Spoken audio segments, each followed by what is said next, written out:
Okay. Ẹ kalẹ̀ níbikíbi tẹ́ ti ń gbọ́ wa ní àṣálẹ́ yìí. You are all welcome to Ẹ kalẹ̀ níbikíbi tẹ́ ti ń gbọ́ wa ní àṣálẹ́ yìí. You are all welcome to tonight's space, our usual Yoruba Nationalism Hour series.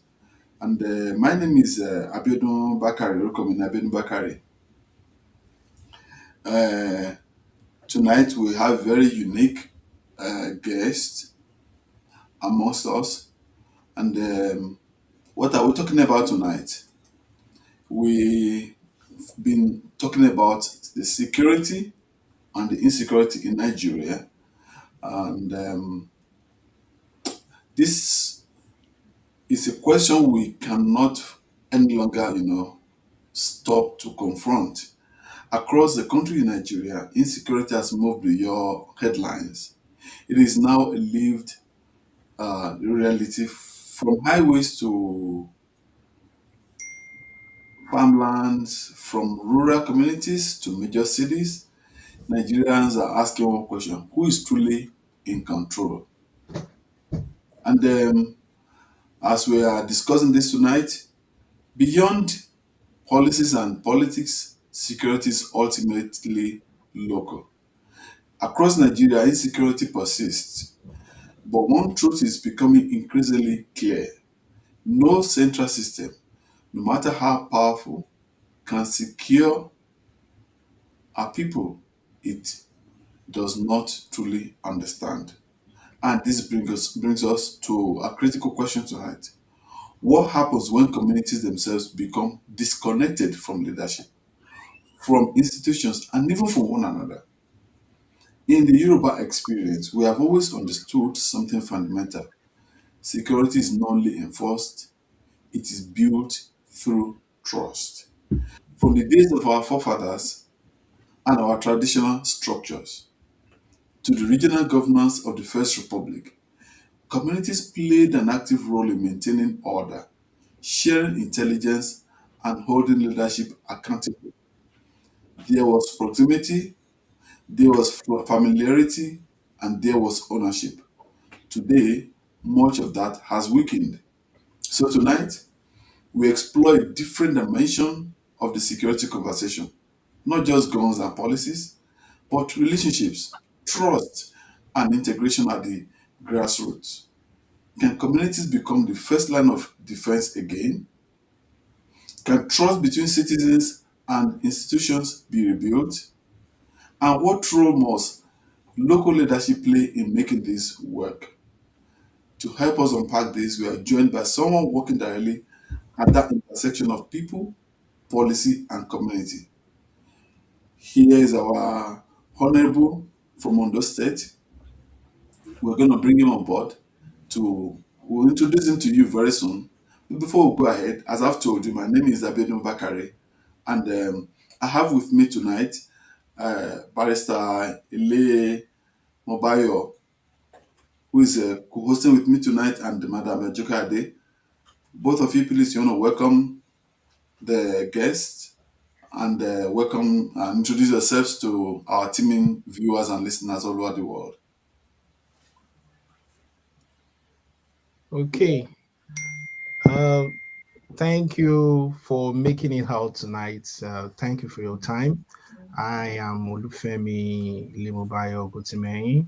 Um, I'm a, I'm a legal practitioner. Also, I'm a business consultant. Presently based in UK. Indeed, it's a privilege to be part of this great organization, and I function essentially as a global president for the Aways Campus Group. We have across, in Nigeria, different campuses, and we have coordinators in Nigeria as well too that we are working in order for us to be able to connect with the Yoruba community across, at the student level, campus level, globally. It's part of what we are trying to do, and that we're working on actively, working with other great people within the organization, and the president, of course, Mr. Bakari and Mr. Joker, and a host of others that you're not seeing here. So indeed, it's a privilege to have you here, sir. We can't wait to see you on board what you have for us. I will drop my mic at this point. Okay, thank you. Yeah, Madam Ajokede, can you please briefly introduce yourself to the Ẹ káalẹ́ gbogbo ilé o, as usual. Ẹ ṣé gan-an pé ẹ tún darapọ̀ mọ́ wa lénìí. Ẹ ṣé o, tí kò bá sí ẹ̀yin, kò sí TYF. Ẹ ṣé gan gbogbo ilé. A dúpẹ́ lọ́wọ́ yín bẹ́ ṣe ń darapọ̀ mọ́ wa ní gbogbo ìgbà. Ilẹ̀ Yorùbá ò ní bàjẹ́ o. Àjọkẹ́ Adé lorúkọ mi, bẹ́ ṣe tí mọ̀. Ẹ ṣé o, a dúpẹ́ lọ́wọ́ yín o. Thank you so much. Eshe Madam? Thank you very much. Ní àṣálẹ́ yìí, and tonight, for all those listening on our Twitter spaces, all our social media spaces from Twitter to YouTube to Facebook to TikTok, all over the world, we are introducing to you tonight the special advisor to the Governor of Ondo State on Humanitarian Affairs and Community Integration. He will be speaking to us tonight on community integration and local security, strengthening trust at the grassroots. I will bring up Mr. Muyiwa Ogunyemi now. Mr. Honorable Ogunyemi, you're welcome tonight. Sorry, I'm having Mr. O. It's allowed. It's allowed. Thanks for having me. And we are very grateful to you for honoring our invitation to speak with us tonight. As you've known me, I'm about to my barrister alone. And don't I want to lawyer anymore. Only you're on Kurunwala. Even she present to wife. Are Bolani Wala, I only present to wife. Are you're welcome. Please kindly say hello to our special guest tonight. Irọ́ ìgbà tí mo ti sọ pé president TYF ààrẹ gan ti yá rẹ̀ mo kàn dárúkọ ẹ̀yin náà ni. Ẹ wá rọ̀ mí sínú ẹ̀ àbí? Kò sí dàrúdàpọ̀. Ẹ sọ́dọ̀ ẹ̀wà aládàlú. Kò sí dàrúdàpọ̀. Ẹ̀wà tí mo láì gbà wọ́n grow up lóńdó state nìyẹn o. Ẹ̀wà àgbàdo. Honorable ẹ káàbọ̀ sáré wa o. Ẹ ṣé gan pé a pè yín ẹ jẹ́ wa o. Ẹ ṣeun gan. I appreciate it. Iyare, you are muted, please. Okay, ṣé ń gbọ́ mi báyìí? Yà ti ń gbọ́ yín sìn. So mo kí wa ní orúkọ Olódùmarè. I am so grateful, and we want to use this opportunity to welcome our wonderful guest, Honorable, into our midst, into this wonderful Yoruba Nationalism Series program. I am the president of Think Yoruba First Organization Worldwide, and I want to thank Observe All Protocols by greeting all the wonderful people that are currently in the on seats. I'm talking about Barrister Olu, Mr. Bakare, Madam Ajoke Ade. May Olodumare continue to be with you, and may Olodumare continue to empower you. I also want to thank all the wonderful crew, those working behind the scenes on different, I don't want to mention names, they know themselves, to ensure that this program is being streamed to the four corners of the whole world.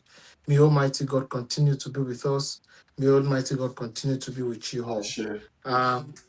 I also want to thank the Ondo State government and Honorable for your presence at the last Global Yoruba Conference that was held in Lagos State.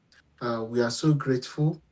Yini Yini, Kenny Shemi, in the age of political correctness, when we see some of our political elites that are still standing on the firm principles of Awoism and Awolowo. What is the principles of Awoism and Awolowo?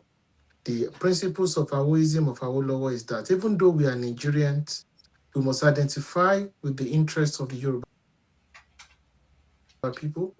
We must identify with the plight of, identify with right-minded people that are using the Yoruba identity as a political currency within the structure of Nigeria. So, Ejo, Ebawa Dupelo Governor, Amorio, Amolorio, Ateno, And in the next 1-2 months, we are going to have another global conference, and we'll be happy to have you in our midst. So we are so grateful for this opportunity and for this your presence in our midst. Ondo State, Onibajo, and we pray that our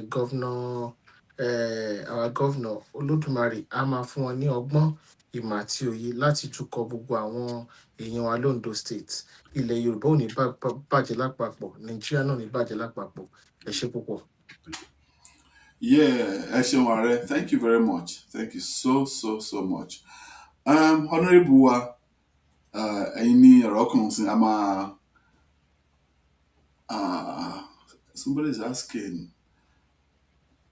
can I assume that this platform is being streamed live? Okay, Mr. Sunday from Facebook. Yes, this event is being streamed live on Facebook, on the Twitter. We have 2 accounts on Twitter, on TikTok, and on YouTube also. Thank you for that question. Yes, our honourable máa gbé yín wá sókè tí ká lè jọ sọ̀rọ̀. Ẹ̀yin ní ọ̀rọ̀ kan kì í ṣe àwa ní àṣálẹ́. Ayékájọ bẹ̀rẹ̀ ètò live ní pẹrẹwu. When we talk about community integration, what does it mean in practical operational terms? Not theory o, theory easy, but community integration kí ló mean ní in the practical operational terms? Thank you so very much. Mo rí pé platform yìí platform tiwantiwa ni. So mo dẹ̀ rí pé náà pé the earlier speakers, I can see that they were combining Yoruba and English. So on that note, I should permit me to also go in that pattern as well. I hope it's allowed. So I think I should. Very much allowed. Enjoy. Go ahead. Okay. Thank you. Well, orúkọ tèmi ni Ọ̀gbẹ́ni Honorable Muyiwa Ogunyemi tí gbogbo ayé mọ̀ sí Èyí Yàtọ̀. Until now, I was the Senior Special Assistant to the Governor of Ondo State on Humanitarian Affairs and Community Integration. So I resigned my appointment to participate in the forthcoming electoral process, which we are all aware that Nigeria, we are going into another election year, and the Electoral Act, which was amended, that any political appointees, being it at the state level or at the national level, at the federal, if you have intention to contest or to participate in the election, you need to resign at least 30 days before the process of the primary election. So based on that, I resigned my appointment so that will be able to enable me to contest the primary election that will be coming up in May next month. So on that note, mo rò pé ẹ ti mọ̀ báyìí pé I'm no longer a political appointee. So, however, community integration, it has to do with, government is about people, and majority of people lives in different community. So, and people want to have their people in government, whether as a civil servant or as a political appointee. Still, we don't have enough space to accommodate the entire state or the entire people either into the civil service or political office holder. So therefore, governance supposed to be at least taken into their doorstep for them to be able to participate. And by doing this, each community wọ́n ní àwọn nǹkan tí ó jẹ wọ́n lógún tí wọ́n ń fẹ́, because government at the center or at the state or at the federal, wọn kàn lè jókòó kankan assume pé this AXY is good or is suitable for this community. Nǹkan tó dáa fún community A might not be what is a priority for the community B. So therefore, we'll have to go down to the community to engage them, to be able to know what, apart from the general, which is the responsibility of governments, is for what? For safety of lives and property, which is the general purpose of governments. But in addition, so is it road? Is it borehole? Is it rural electrification? Or whatever? What are the priority of your community? So that we will be able to know and get those data, then we can now present it to the governor for implementation. So that will make it okay, government is close to the people or the grassroots. So that that means that there is full participation of the entire community of 18 local governments in Ondo State. That they are getting the dividend of democracy. So that is just what it's all about. tó ẹ ṣeun gan. Ẹ ṣé sir. Ẹ káàbọ̀ lẹ́ẹ̀kan sí. Ẹ ṣé gan sir. Thank you very much. Tí a sọ fún ẹ pé ẹ ti kọ̀wé fipò lẹ̀ báyìí, kí ni what are you campaigning for? Kí ni nǹkan tó fẹ́ lọ ṣe ní òkè lọ́dọ̀ ìjọba ipò lẹ̀ ń try àti ìdíwọlé sí? We know this is not a campaign, but because it's shocking to me that I never knew, honestly, pé ẹ ti kọ̀wé fipò sílẹ̀ according to the rules that guide politics in Nigeria. Yes. What position are you vying for, sir? Well, I'm from Akoko Northeast local government. Okay. Ikare Akoko, to be precise, in Ondo State. So I'm going to represent the good people of Akoko Northeast State constituency at the State House of Assembly. Okay. Thank you. And we pray that your wish and your desire will be. In fact, bí wọn ò dìbò gan ti wọlé lágbára Olódùmarè. We need more Yoruba conscious politicians who take Yoruba nationalism as priority. We need them more at the top, because Baba Wu Kolon Fioronke, you cannot be a good Nigerian without first being a good Yoruba man. Because I think already it's a home that will build the fruits, we build the products that we take to the center. If we send wrong product to the center, definitely it's a that's why we see different kind of things going up in Abuja. But tó bá ti ní ìfẹ́ ọkàn ẹ̀ sílẹ̀, ẹni tí ò nífẹ̀ẹ́ ìyàwó ẹ̀, tí ò nífẹ̀ẹ́ ọmọ ẹ̀, tí ò ní fẹ́ lọ rọjú aṣojú ìlú ni, ẹ ti get me nsìn. So if you have somebody who loves his community, who loves his state, by the time he gets to the center, he will know how to. He's already cooked, right? He's already prepared.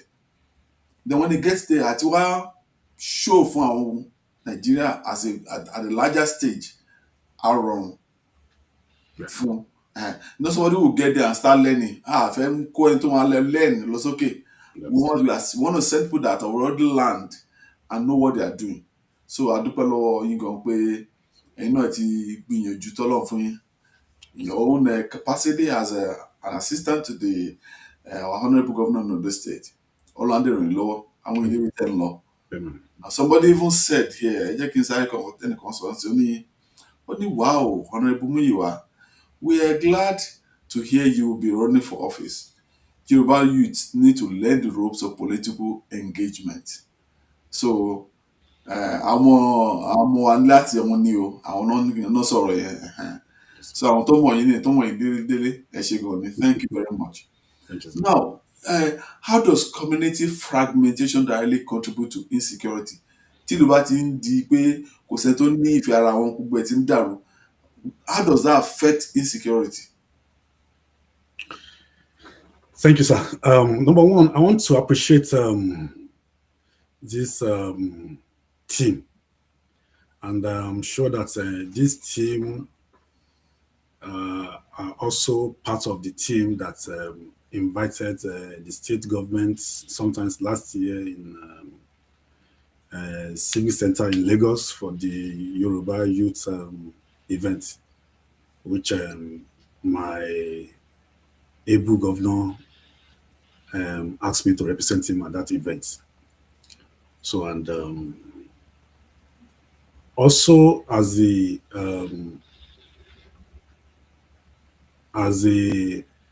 senior special assistant to the governor on community and humanitarian affairs, I also doubled as the Ondo State focal representative at the Dawn Commission. Dawn Commission is the development agenda of the Southwest, which eventually gave birth to Southwest Development Commission, which the President of the Federal Republic of Nigeria, President Tinubu, just recently signed into law and inaugurated the commission. So I was the focal representative of Ondo State in that commission, and a lot of things. If we look at the history of Yoruba, especially in the Southwest, that's why the Southwest governors came together. This is not the Omoluabi, it is not common in the Omoluabi community for us to be seeing kidnapping, insecurity. So there must be a kind of infiltration. And don't forget, sometimes late last year in November 9th, 10th, and 11th, Ondo State government hosted the entire Southwest, which we did. I was also part of that, actively part of it, in collaboration with Dawn Commission, Barrister Sheye, and Professor Killer, my humble self, our former SSG, who also just resigned to contest for Senate in Ondo State, and Dr. Taiwo Fashoranti, and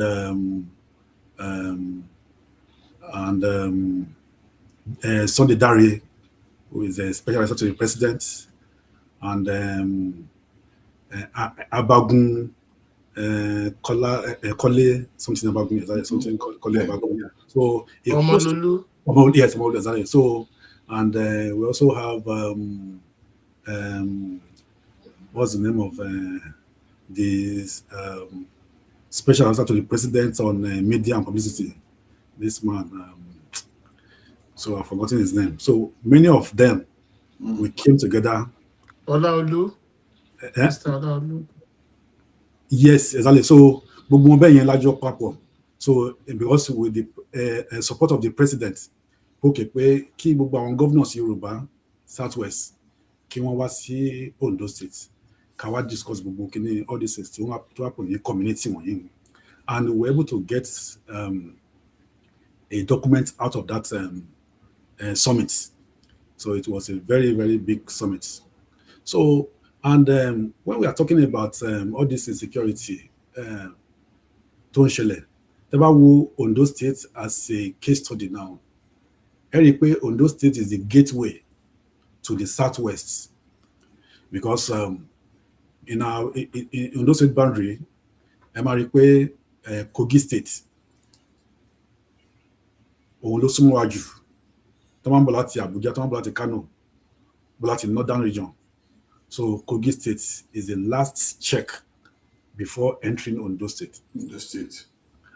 Tó bá tún wo south Benin, àwọn tó súnmọ́ wa náà again ní on the area of níbi Ọ̀wọ̀ Ìpele area lọ́hùn. Àkókò ni àwọn Kogi ti join wa. Then wá rí pé a tún wá ní boundary díẹ̀ pẹ̀lú Kwara State àti kí náà porúkọ wọn Ekiti State. So kó tó di pé àwọn èèyàn lè ráyè lè wọ southwest. So Ondo State is critical. That's what I'm saying now. Mm-hmm. So tẹ́ bá wo. And very strategic. So ẹ dẹ̀ rí pé tẹ́ bá wo giving birth to Àmọ̀tẹ́kùn tí à ń sọ yìí, our late governor kọ́lọ́run fẹ́ràn pẹ́ wọn, arákùnrin Olúwarótìmí Akérédolú. So in that government also, I was part of that government. I was the senior special assistant to the governor on youth and student affairs in that government. And a dẹ̀ rí pé wọ́n ṣe gudugudu méje mẹ́fà láti jẹ́ kí Àmọ̀tẹ́kùn kó wáyé nígbà yẹn, torí pé àwọn Fúlàní darandaran tó máa bá wọn kó màálù bọ̀ wá sí southwest, wọ́n kó màálù lọ sí Èkó, wọ́n ṣe gbogbo ẹ̀bẹ̀ yẹn, wọ́n máa kọ́ gba Ondo State kọjá. So many of them, wọ́n dẹ̀ máa ní ibi tó máa ń pè ní ṣáṣá ní, in fact we have it in Àkúrẹ́ níbẹ̀ yẹn. So aláti lọ bá wọn ní ṣáṣá bẹ̀ yẹn, a lọ wá engage wọn, a bá wọn sọ̀rọ̀ níbẹ̀ yẹn, táwọn àwọn sáwọn yẹn. So all these things báwọn yẹn, kí ló ń fa gbogbo security problem tí à ń sọ wọ̀nyí ni pé ní àwọn èèyàn ni wọ́n infiltrate ilẹ̀ Yorùbá, because Yorùbá kò sí nínú culture Yorùbá pé àwọn èèyàn pé wọ́n máa sọ pé because bọ́n ṣe bí wa ìgbà tí wọ́n bí wa wọ̀nyí táwa ń dàgbà, wọ́n fi ń yé wa pé because àwọn òwe tó máa ń pa fún wa àti àwọn ẹ̀kọ́ tí wọ́n máa ń kọ́ wa láti kékeré ni pé iṣẹ́ ni oògùn ìṣẹ́. So pé so a ò rírú àwọn nǹkan báwọn yìí nígbà tí à ń dàgbà débẹ̀ tí wọ́n á rí gbogbo àwọn nǹkan bẹ́ẹ̀ tó bẹ̀ tí wọ́n á ń ṣẹlẹ̀ tó pé àwọn àdìpọ̀ wọn á ṣe bẹ́ẹ̀. So òun ló wá bí Àmọ̀tẹ́kùn. Inú mi dẹ̀ dùn pé Governor Lucky Orímisan Ayédàtiwa, who succeeded Governor Akérédolú, is doing a wonderful job in the security aspect of the state. Wọ́n make sure pé not only Àmọ̀tẹ́kùn ni wọ́n make sure pé ni wọ́n finance. So more than 3 occasions now, not ti ra àwọn Hilux, Toyota Hilux truck and security gadgets fún gbogbo all security apparatus in the state, being it Àmọ̀tẹ́kùn, being it police, being it civil defence, àti àwọn DSS àti àwọn sójà, àwọn military bẹ́yẹn, to ensure that the state is secure. Because if Ondo State is secure, the entire southwest is secure. That is what it is exactly. So from this our angle, so that then àwọn tó wà ní Ọ̀yọ́, Kwara, then àwọn náà wọ́n lè make sure pé àwọn náà secure ọ̀dọ̀ wọn lọ́hùn náà. So that because these are the 2 areas tí àwọn infiltrator tó fi ráyè wọ southwest. So and in the community, àwọn ọba, because even ní southwest summit tá ṣe yẹn, ní Don commission tá ṣe yẹn, I make sure pé àwọn ọba wà critical, because àwọn ọba akíla ń pè ní ìjọba, ìjọ àwọn ọba ni wọ́n ń pè ní ìjọba, àwọn ọba àpapọ̀ àwọn ọba àwọn náà ń pè ní ìjọba. So kò sí bá ṣe lè ṣe àwọn kinní wọ̀nyí náà without support of àwọn ọba, because àwọn kíni wọ̀nyí náà ń ṣẹlẹ̀ ní community náà ni wọ́n, and in community it's either we have kings or we have àwọn high chiefs or àwọn community leaders. So therefore gbogbo wọn là ń carry along láti make sure pé kí ni àwọn nǹkan kẹ́ máa bá àwọn èèyàn yín sọ̀rọ̀ tẹ́ bá rí àwọn èèyàn àjèjì tó ń wọ ìlú yálà ní alẹ́ tàbí ní anytime, kẹ́ make sure pé ẹ tètè, because in every community a ní àwọn àmọ̀tẹ́kùn síbẹ̀, and nǹkan tá a wá ṣe ni pé àmọ̀tẹ́kùn, in fact is a very great idea pé àmọ̀tẹ́kùn wáyé, because ẹ bá wo àmọ̀tẹ́kùn ẹ rí i pé bá a ṣe ń employ wọn, a ò kí ń employ ẹni tó máa jẹ àmọ̀tẹ́kùn ní Ìlàjẹ ká lọ gbé èèyàn wọn láti Àkúrẹ́. So ọmọ bíbí agbègbè tí wọ́n bí sí agbègbè yẹn, tí wọ́n mọ gbogbo inú oko, gbogbo ibi tí odò wà, gbogbo ibi tí ilé wà, àti ibi tí abúlé wà, àti ibi tí abà wà, tó yẹ pé wọ́n ń jẹ tí wọ́n mú sọ pé àdúgbò yẹn, agbègbè yẹn ni wọ́n ń gbé. So a máa employ wọn sí àmọ̀tẹ́kùn, a dẹ̀ fi wọn sí ibi tí wọ́n wà. So kì í ṣe pé wọ́n máa transfer wọn after training, wọ́n máa transfer wọn sí another place just like the usual way they do in civil service. No.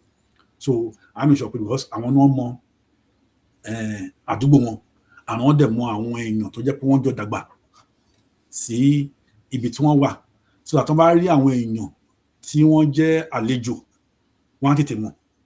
So and ará ìta ò dẹ̀ lè mọ léjú onílé lọ. So so if there's any crime, so ó máa wà easier. Àwọn ọlọ́pàá wọ́n try o, àsọ pé wọ́n gbìyànjú o, àtàwọn civil defence o, tí wọ́n pé federal kìíní ni wọ́n.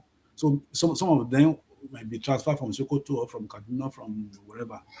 So àdàmọ̀ pé tí ẹni tó bá commit crime tó jẹ́ pé tí kì í ṣe ọmọ ilẹ̀ Yorùbá tó jẹ́ padà ní Haúsá, ta ní Ìgbò, ta ní gbogbo wọn sínú ọlọ́pàá tó ń bẹ̀rẹ̀ tó pé. So bó bá ṣe ẹ mọ̀ pé bí Nàìjíríà ṣe rí, ẹ̀yin náà mọ̀ pé ará ìlú mi ni ẹ jẹ́ tó àti ìbò ní àṣírí. Ẹgbẹ́ tí bẹ́ẹ̀, but ní àmọ̀tẹ́kùn patriotism first, because kò sẹ́ni tá a fẹ́ kí lóun bàjẹ́ o. Bẹ́ẹ̀ni. So and ìlú, ọmọ ìlú ni ìlú, kò sí ìlú tó tóbi ju àwọn ọmọ ìlú lọ. Tẹ́ bá wo ibi tó ń pè ní Ìlaramọ̀kí is a very small community, but ibẹ̀ ni Chief Òjó Adé Elizade ti wá. Wọ́n kọ́ university síbẹ̀, wọ́n kọ́ golf course síbẹ̀, wọ́n máa ń ṣe carries síbẹ̀. So wọ́n ti transform Ìlaramọ̀kí tó ti di ìlú tó jẹ́ pé ó ti wà ní tí gbogbo ayé tí gbogbo ayé ń sọ̀rọ̀ ẹ̀. So kí là ń sọ ni pé ọmọ ìlú àwọn ní ìlú. So tí àwọn ọmọ ìlú tó máa gbàgbọ́dé mọ́ lu wọn, ó jẹ́ pé ó kù sí wọn lọ́wọ́. So because ọmọ àlè ìlú òun lákó ilé ẹ̀ta lọ tà fara ìta.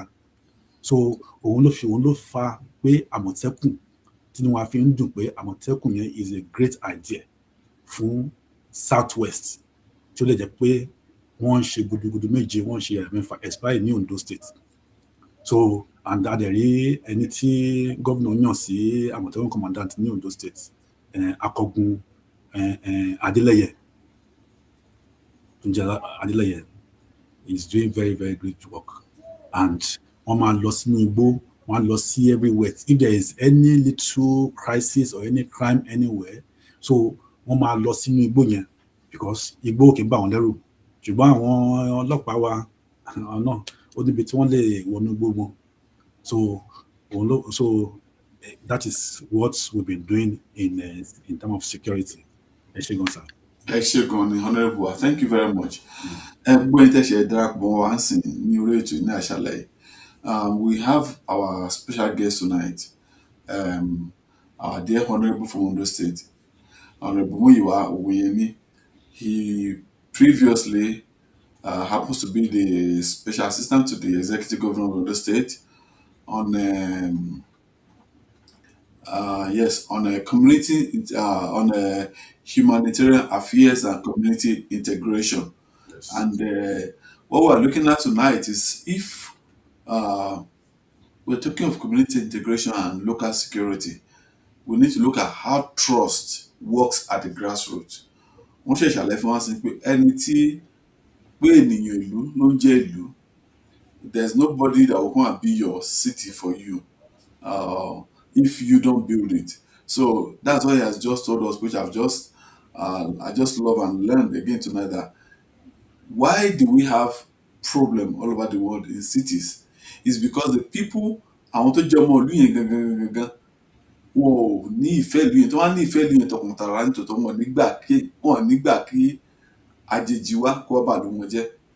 So when Yorubas are speaking and screaming on social media and everywhere, it's not because pé à nífẹ̀ẹ́ àwọn àjèjì. Nǹkan tí Yorùbá ń sọ ni pé àjèjì tó máa gbàbọ̀dé fún wa a ò fẹ́. Àjèjì tó máa wá tó máa sọ fún wa pé ìyá wa ń rùn, àwọn obìnrin wa wọn ò ní láárí kíníkan wọn àwọn àmọ́ ṣe jẹ́ pé àwọn ọmọ ṣe ni àfẹ́rúfẹ́ kán lọ sílùú tí wọ́n kọ́ lọ tún ṣe. Bí Nàìjíríà ṣe tó ní ọjọ́ ẹ̀ ni a lè fi ọwọ́ rọ̀ Yorùbá sẹ́yìn. Yoruba is a big civilization. Nigeria did not make Yoruba land. Yoruba land was made before Nigeria was made. So we cannot be using Nigeria as a yardstick for Yoruba land. Kí Nigeria tó di Nigeria, Yorùbá ti ń jẹ́ Yorùbá. So bí a wà ní Nigeria lé ní kí bí a kéré nínú ayé, Yorùbá ò kéré nínú ayé náà. So wọ́n ti sọ fún wa ní àṣálẹ́ pé ìfẹ́ ìlú ni ó ṣe kókó. A gbọ́dọ̀ nífẹ̀ẹ́ ìlú wa. If you don't love your land, that land can never be successful. That land can never make progress and get to where it's supposed to be. If you are on our Twitter spaces, please, I want to implore us, let us retweet this space so that algorithm can help us carry this space into the entire world and people can be able to find us as we are hosting tonight and come join with us. Please kindly retweet this space. I'm appealing to us again. Thank you very much. Now we're going to move on, our dear Honorable.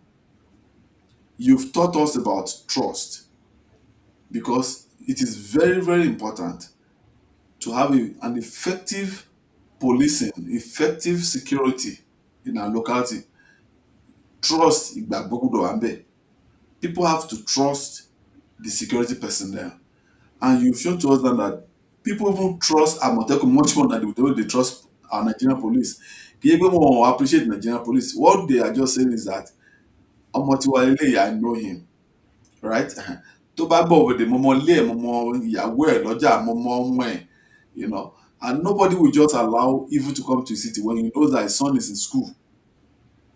Tó gbé ìyàwó wà lọ́jà tó ń ra akọ tó ń ṣe gbogbo ẹ̀, kò ní fẹ́ kẹ́nikẹ́ni dé kó gbébọn àbí kó gbé àdá kó kàn bẹ̀ sí máa pa ìyàwó òǹkiri pọ̀ mọ́ òǹkiri. No, you want to trust somebody who you know pé nítòótọ́ this is my person. Tó bá dé gbọ̀bọ̀dé á sọ pé bọ̀dá Òjó mọ̀mọ́lé yìí o mo rí yín bàtà ṣe kí nìyẹn o. You know, people can easily call them out. Yes. But somebody from nowhere, ẹni tí ò tẹ gbọ́ èdè Yorùbá, tí ò tẹ gbọ́ Èkìtì, tí ò gbọ́ Àkúrẹ́, tí ò gbọ́ Oǹdó, tí ò gbọ́ anything, how do you expect such a person to police and guide you as a security personnel? Thank you very much for giving us that. And now the thing is this: people fear out of misinformation. I was talking to somebody this week. Gbọ́ pé wọ́n ní pé wọ́n ti wọ XU ní Ekiti State University pé wọ́n ti lọ ń pa àwọn èèyàn. That person I was talking to is a director in Ekiti State government. Ó lóun dẹ̀ gbọ́ o. Mo ní kó bá wa find out. Nígbà tó dé lọ, tó make course inú school, ó tiẹ̀ ní ọmọ kan tó jẹ́ ọmọ aunt mi tó bá gbà sí school yẹn, nursing. Ó pè nìyẹn ní pé let's have anything o, àgbọ̀ gan. So people sometimes fear out of misinformation. How do misinformation and fear affect community cooperation, sir? Eshegon, sir, thank you so much. In fact, in the middle of the question to Mbere, most times when we discuss with Mr. Governor, security information, because the governor of the state is the chief security officer of the state. And every day, all the security architectures on my brief with Mr. Governor. ní gbogbo nǹkan tí ó ń lọ tó ń ṣẹlẹ̀ ní gbogbo agbègbè. That's why in each local government there is office of the DSS. In each local government, we have 18 local governments in Ondo State. I get it, right? Yeah. So, and we have DSS offices across the 18 local governments. Then actually, our divisional police offices. And we also have military formation in some part of those zones. So, and as well as Àmọ̀tẹ́kùn. Àmọ̀tẹ́kùn wà kò síbi tẹ́ lọ tẹ́ ní bá Àmọ̀tẹ́kùn. So, and they are well equipped with gadgets. In fact, recently, the governor of Ondo State has launched a command and control center for Àmọ̀tẹ́kùn, which has a state-of-the-art facility, so that a lè help gbogbo àwọn inú oko inú gbogbo nǹkan tó ń ṣẹlẹ̀ ńbẹ̀ ni wọ́n máa wò lákùrẹ́ ńbẹ̀ yẹn. Just like sorry o pé irú etí àwọn White House náà máa ń ṣe tó yẹ pé when they are going for a foreign war or whatever thing, and the president of the United States would be at the command and control center in the White House. We see it's going on. So something in that form as a party level, but at least I know I'm trying to replicate our nǹkan so that we don't want to just so we want security gadgets, tools tí a need láti make sure pé gbogbo àwọn kíní wọ̀nyí à ń rí gbogbo àwọn nǹkan tó ń lọ bit by bit, so that because you know, anywhere there is human being, sir, there is possibility of crime. That is a normal thing. So now èèyàn gbọ́dọ̀ wá make sure pé a máa ṣe àwọn nǹkan tó yẹ pé wọ́n make sure pé láti lè reduce and láti lè create a fear pé yes pé tí wọ́n bá ṣe kí ni wọ́n máa mú mi o. So a tún ní kí ni a tún ṣe báyìí tá ń pè ní ojú Ondo, so that all these things we are doing ó máa make sure pé tó yẹ pé at the grassroots level tó yẹ pé àwọn tó wọ́n fẹ́ tilẹ̀ fẹ́ attempt àti commit a crime wọ́n á ti bẹ̀rù pé wọ́n á ti rí van àwọn Àmọ̀tẹ́kùn tó wà station káàkiri everywhere tó lè hàn pé now also again Àmọ̀tẹ́kùn tó wá ń ṣe àwọn nǹkan tó jẹ́ pé ó tún ní àwọn èèyàn tó tún máa ń fún ní nǹkan tó jẹ́ informants tó máa fún wọn ní information káàkiri kí ló ń ṣẹlẹ̀ ní inú agbègbè inú oko yín ní agbègbè yín, so that instantly there will be a quick response ní àwọn kinní wọ̀nyí. So ní ọ̀rọ̀ kan ṣá èmi nígbàgbọ́ pé pẹ̀lú gbogbo àwọn ìgbésẹ̀ tí gómìnà wa ń gbé, Governor Lucky Orímisan Ayédàtiwa, tó yẹ pé wọ́n dẹ̀ invest seriously ní security gan, tí kì í ṣe pé nǹkan tó yẹ pé èèyàn gan máa rí sọpá àwọn gan fúnra surprise pé ọ̀gá yìí pé wọ́n really serious lórí ọ̀rọ̀ security gan gidi, because that's the main thing. In fact, it's one of the things that is really is priority. So àwọn DSS at the local level wọ́n máa give reports, security reports, nǹkan tó ń ṣẹlẹ̀ ní local government A, local government B, wọ́n collate papọ̀, wọ́n wá transmit ẹ̀ sí ọ̀dọ̀ director DSS at the state level. So ìyẹn ló máa gbé report tiẹ̀ tá a fún gómìnà pé nǹkan bàbá ló ṣe ní ọ̀rọ̀ rẹ̀. So gómìnà á lè study, wọ́n á lè wò, so èwo ni nǹkan tó jẹ́ threatening. So most of these things every day there are reports security reports, whether there is a security problem or there's no security problem, whether there is a security breach or there's no security breach. Let's say, but torí pé ẹ̀kọ̀ọ̀kan tí wọ́n sọ lẹ́kọ̀ọ́ pé kò síbi tí ọmọ ènìyàn bá wà tí àwọn èèyàn fẹ́ commit crime, so èèyàn kan máa sọ àti suppress wọn ni. Even ní Amẹ́ríkà tí a wà yí báyìí náà, ẹ rí i pé crime náà wà káàkiri ní everywhere. That's important. So, but nǹkan tí à ń ṣe òun ni pé tí governor bá rí report lẹ́nu, because the governor himself kò lè máa wà ní gbogbo everywhere, so he will rely on the security, conventional security reports and even community security reports. So community security reports has to do with àwọn ọba wọ̀nyẹn and some political appointees. For instance, there was a day the governor was in Abuja. Bó ṣe pè mí nìyẹn pé kí ló ń ṣẹlẹ̀ ní ìlú ẹ̀? Nǹkan gbọ́ pa kí ló ṣẹlẹ̀? Èmi gómìnà tí gbọ́ ẹ̀ ti pa kí ló ń ṣẹlẹ̀ lómi pa mi ò gbọ́ nǹkan tó ṣẹlẹ̀, kí ló ń ṣẹlẹ̀ sà? Pé wà ń gbọ́ nǹkan báyìí ṣẹlẹ̀.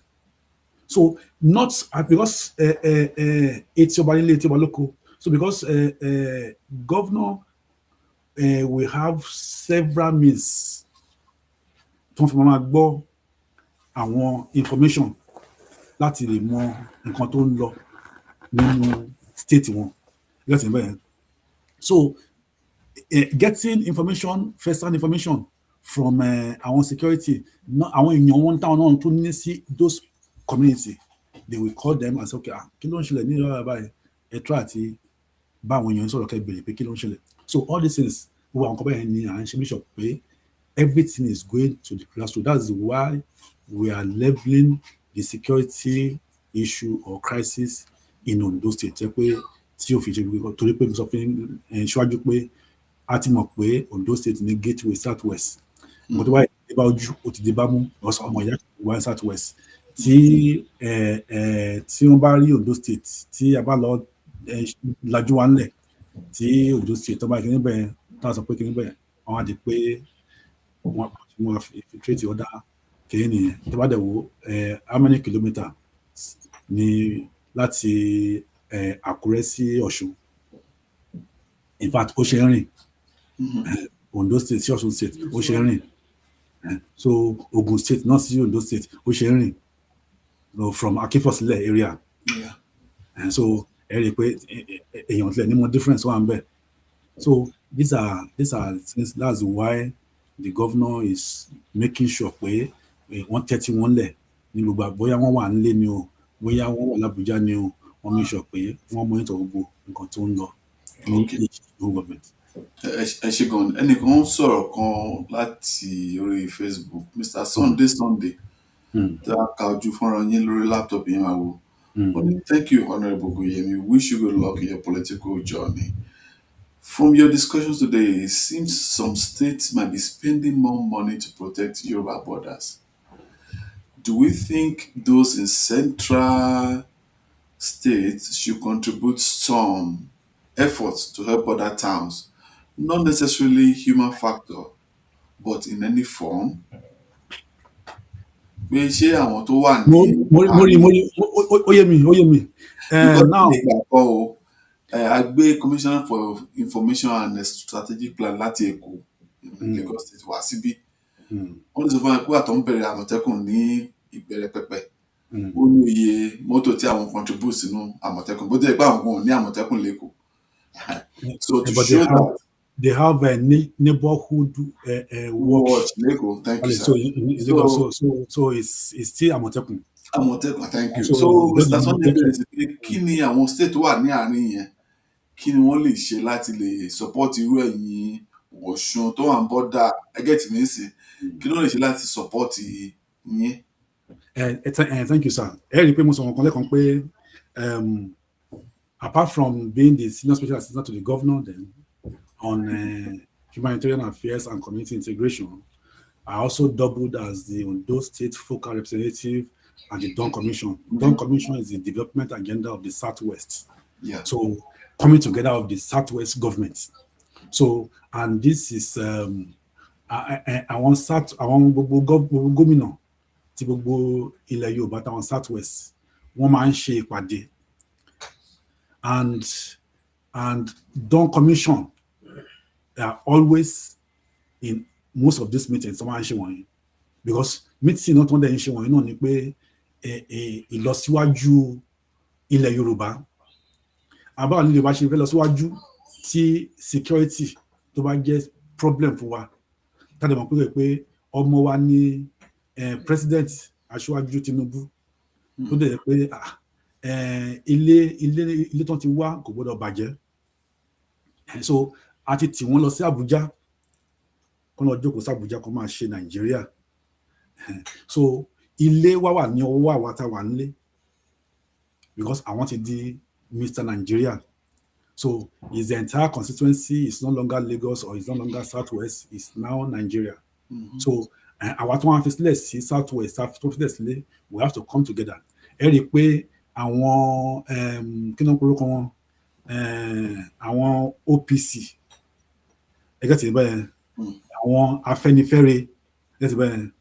So all these socio-political or socio-cultural association tó wà nílẹ̀ Yorùbá wọ̀nyí, gbogbo wọn la máa ń carry along, la máa jọ máa ń ṣe meeting security. So there is always contributions from these Southwest governors, central post tó máa ń ṣe papọ̀, tó máa ń fún kí ló ń porúkọ ẹ̀ yìí, àwọn Dawn Commission, yes. So and apart from that, even together in a joint security kìíní, gbogbo wọ́n jọ máa ń dáwó náà láti make sure pé wọ́n ra àwọn security gadgets and so many things bẹ́ẹ̀ láti make sure. So it's not all about the boundary states. So and as I said also again, pé all these states, they are federating units. Each state is independent. So bùkátà bátìlẹ̀ ìjọmọ ẹ̀yà tí wọ́n bí wa, olúkálùkù ló máa manage ilé ẹ̀. Of course. So but tó bá níbi tí ó yẹ ká ti support ara wa gẹ́gẹ́ bí ọmọ ẹ̀yà, definitely àbúrò support ara wa. But number one, responsibility olúkálùkù fún ilé ẹ̀, ó wà make sure pé òun di ilé òun mú, so that ilé ẹbí ò ní ti ọwọ́ A bàjẹ́, ẹbí ò ní ti ọwọ́ B bàjẹ́. So tí A bá di ilé ẹ̀ mú, tí B bá di ilé ẹ̀ mú, ẹ rí i pé ẹbí á lè dúró dáadáa. So àná ẹ rí i pé tó máa padà wá, tó máa ṣe meeting ẹbí, olúkálùkù á wò pé kí ni challenges tí ó wà ní just like in family, some family will have a WhatsApp group tó máa ṣe meeting. So instead of coming physical meeting, only the weekly no meeting, want to review, and this so that one day come together. So all these things, like in monthly basis, they meet. Our governors were in La Yoruba, to the man discuss. So Èkó APC, Ogun APC, Ọ̀yọ́ PDP, Ọ̀ṣun used to be PDP, but now by wọ́n ti wà ní Accord Party báyìí, Èkìtì APC, Ondo APC. So kí ni mo ń tọ́ àti sọ fún mo fi ń ka kí ni wọ̀nyí ni pé ẹ rí i pé security kò mọ̀ bóyá ẹnìkan jẹ́ party báyìí àbí ó jẹ́ party báyìí. Yorùbá ni gbogbo wa, ọmọ ìyá ni gbogbo wa. So a máa gbọ́dọ̀ kọ́kọ́ lé ẹlẹ́yọ̀rọ̀ náà ká tó wá fi àbọ̀sádìyẹ, kì í ṣe ọ̀rọ̀ òṣèlú ní ọ̀rọ̀ safety of lives and property. So ọ̀rọ̀ security ó kọjá ọ̀rọ̀ òṣèlú. So òun ló fàtẹ́ pé gbogbo àwọn gómìnà wọ̀nyí náà wọ́n dẹ̀ fi mọ̀ ṣọ̀kan. Ẹ rí i pé every time tó máa ṣe meeting, gbogbo wọn ló máa ń péjú tó máa ń pẹ́sẹ̀. So kò sí ẹlẹ́yàmọ̀yà nínú pé bóyá pé ṣèbí party kankan ni wá nínú. So inú mi dẹ̀ dùn pẹ̀lú cooperation tó wọ́n ń ṣe. So in that line, they are doing very, very great. Thank you, sir. Thank you very much. Ṣé mo pé ilẹ̀ Yorùbá láyé àtijọ́ ni? Historically, Yoruba communities had a localized system of accountability and security. especially during the First Republic, now, regions had more control, and that's why we had a lot of success in Yoruba land. Àti ní ọ̀pọ̀lọpọ̀ issues olè dé, àwọn owó blow, àwọn aṣáàmù nígbà yẹn. Gbogbo ìtàn wọn kì í ṣe pé a gbọ́ lójú they are not myth. These are human beings. Àwọn anini. Àwọn anini nígbà yẹn. There was a way we were running our system. Everybody didn't work for her, because there was trust in Bayern. There was trust, but we have seen that things have changed.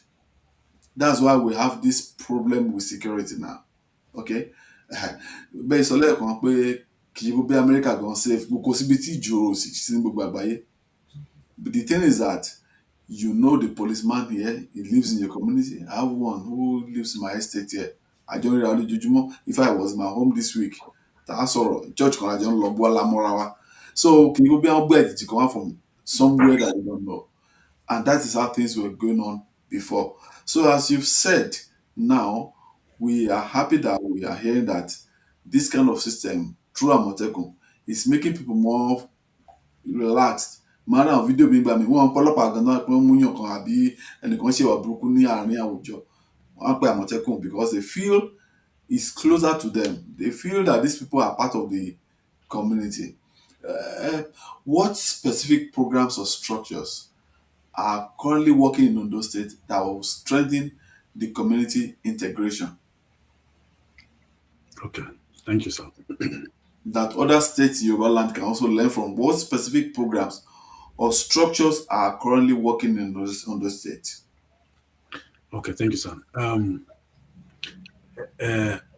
At a point, when I was the focal representative of the Ondo State at the Dawn Commission, I was also double as the acting commissioner in the Ministry of Regional Integration and Diaspora Affairs. So now, the way we do in Ondo State, and because of the support of the governor and the initiative of the governor, because we call our ease agenda of the governor. So, which has to do with what we are just talking about. The governor, first of all, came up with, okay, àwọn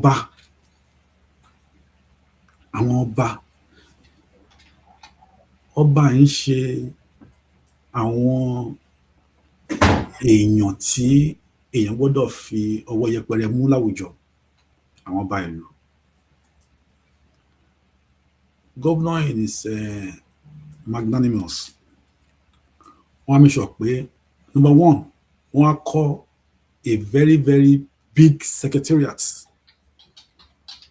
one of its kind ní Àkúrẹ́, not just in Àkúrẹ́, very, very close to the governor's office in a strategic area, adjacent ShopRite Àkúrẹ́. Ni wọ́n kọ́ secretariat àwọn ọba, well furnished. Tó pa àwọn ọba máa wá ṣèpàdé ń bẹ̀ yẹn. Ìyẹn àkọ́kọ́. Èkejì, wọ́n á wò pé àwọn ọba mi wà tó yẹ pé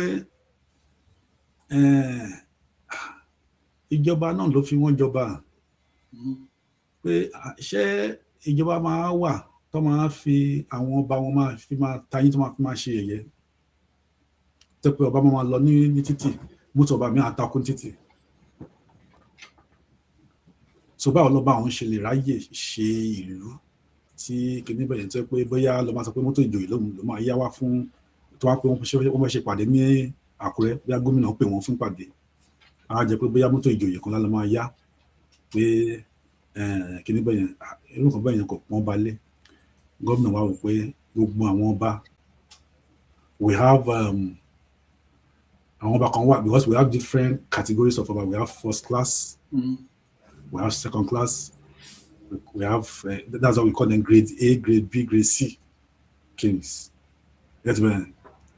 So in all these grades, at least we have 139 category of one particular obas, 139. Then we also have another category about 40 something oba. So together, one will be 170 ọba ní Ondo State. Gbogbo wọn ni gómìnà wa wò pé jẹ́ káwọn ra ọkọ̀ ayọ́kẹ́lẹ́ fún gbogbo wọn. And these are not just ordinary vehicle, kì í ṣe àwọn Chinese Toyota make of vehicle. So àwọn tí ó jẹ́ first class tó lọ bí 40 something, wọ́n fún wọn ní Toyota Fortuner 2025 model. Àwọn tó jẹ́ other grade tó jẹ́ 139 ọba,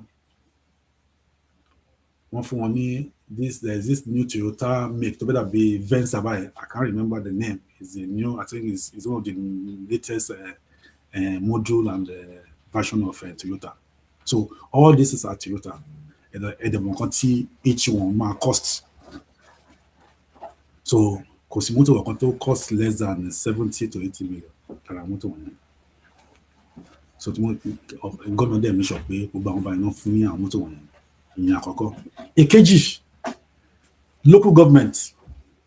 Because about one local government, ẹ rí pé ní constitution, ẹ rí pé àwọn ọba wọ̀nyí, they are under the local government. This is the community now. We are talking about the community now. Because the community, we can't talk about community without kings. So now, just the way to strengthen the community on answer law. Now, let me show pé salary remuneration àwọn ọba ẹgbẹ́ báyìí kò sọ́ba tó gbà less than 1 million báyìí l'Ondo State as salary. So that òun náà pè ní pé apàdà sí ìsàlẹ̀ apàdà wá sí ẹ̀yìn pé òkè pé bá a ṣe ń ṣe nǹkan. So these are things pé òkè pé àwọn ọba náà wà lè àfihàn wọn á lè wà òkè, ebi ò ní pa ọba, so that ọba wọn á lè rojú, wọn á lè ráyè, wọn á lè máa tò ìlú. Ìpè nìkan gbó wá láti ibìkan láti wá tàn ọba. Yes, exactly. So mo kí ni wọ́n ẹni, so mo kí ni I'm trying to, so is a restructuring and structural issue.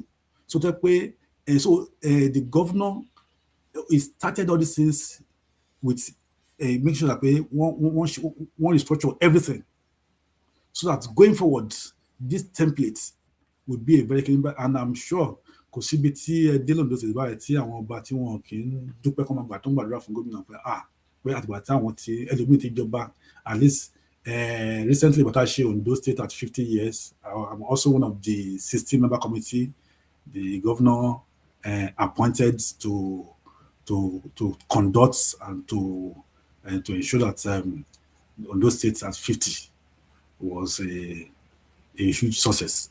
So mo wà lára àwọn committee tí governor appoint. So bí tí mo sọ ni pé nínú committee wa a try àti òkè pé ká wo àwọn ọmọ Ondo State káàkiri from every sector tí a lè fún ní award tí wọ́n máa fún ní Ondo State award, and láti wá wo àwọn ọba, the longest serving ọba monarch in Ondo State tó kó ti lò over 50 years on the throne.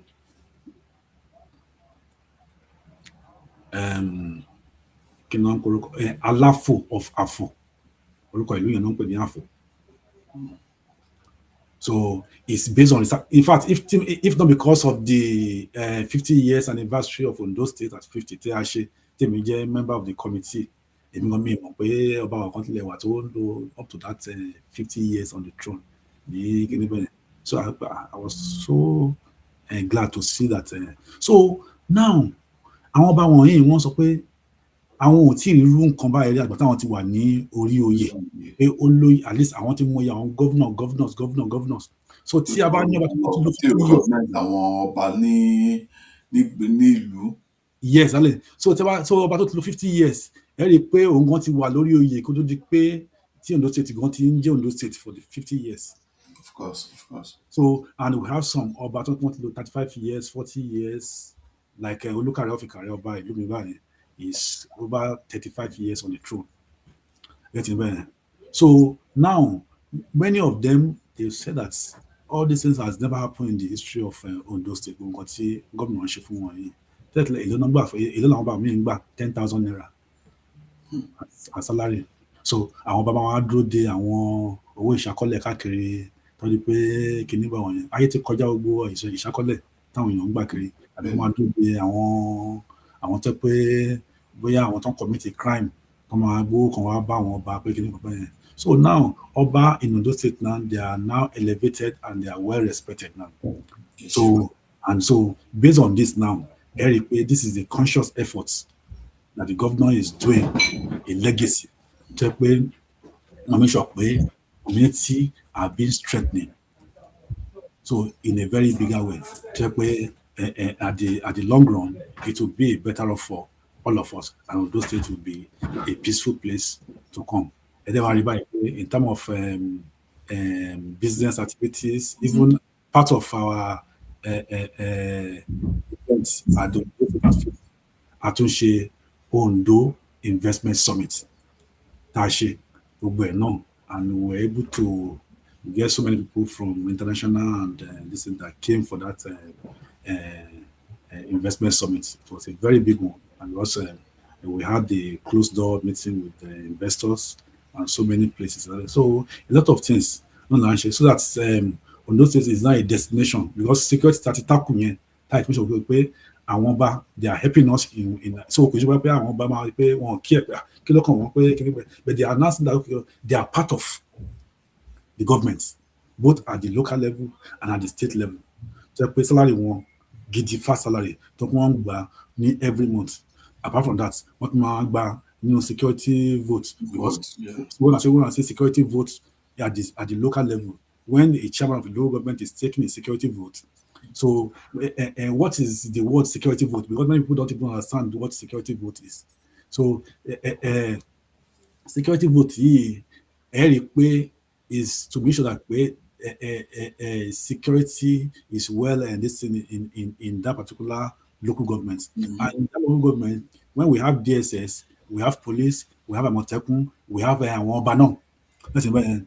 So when they are doing all these meetings, so of course, okay, where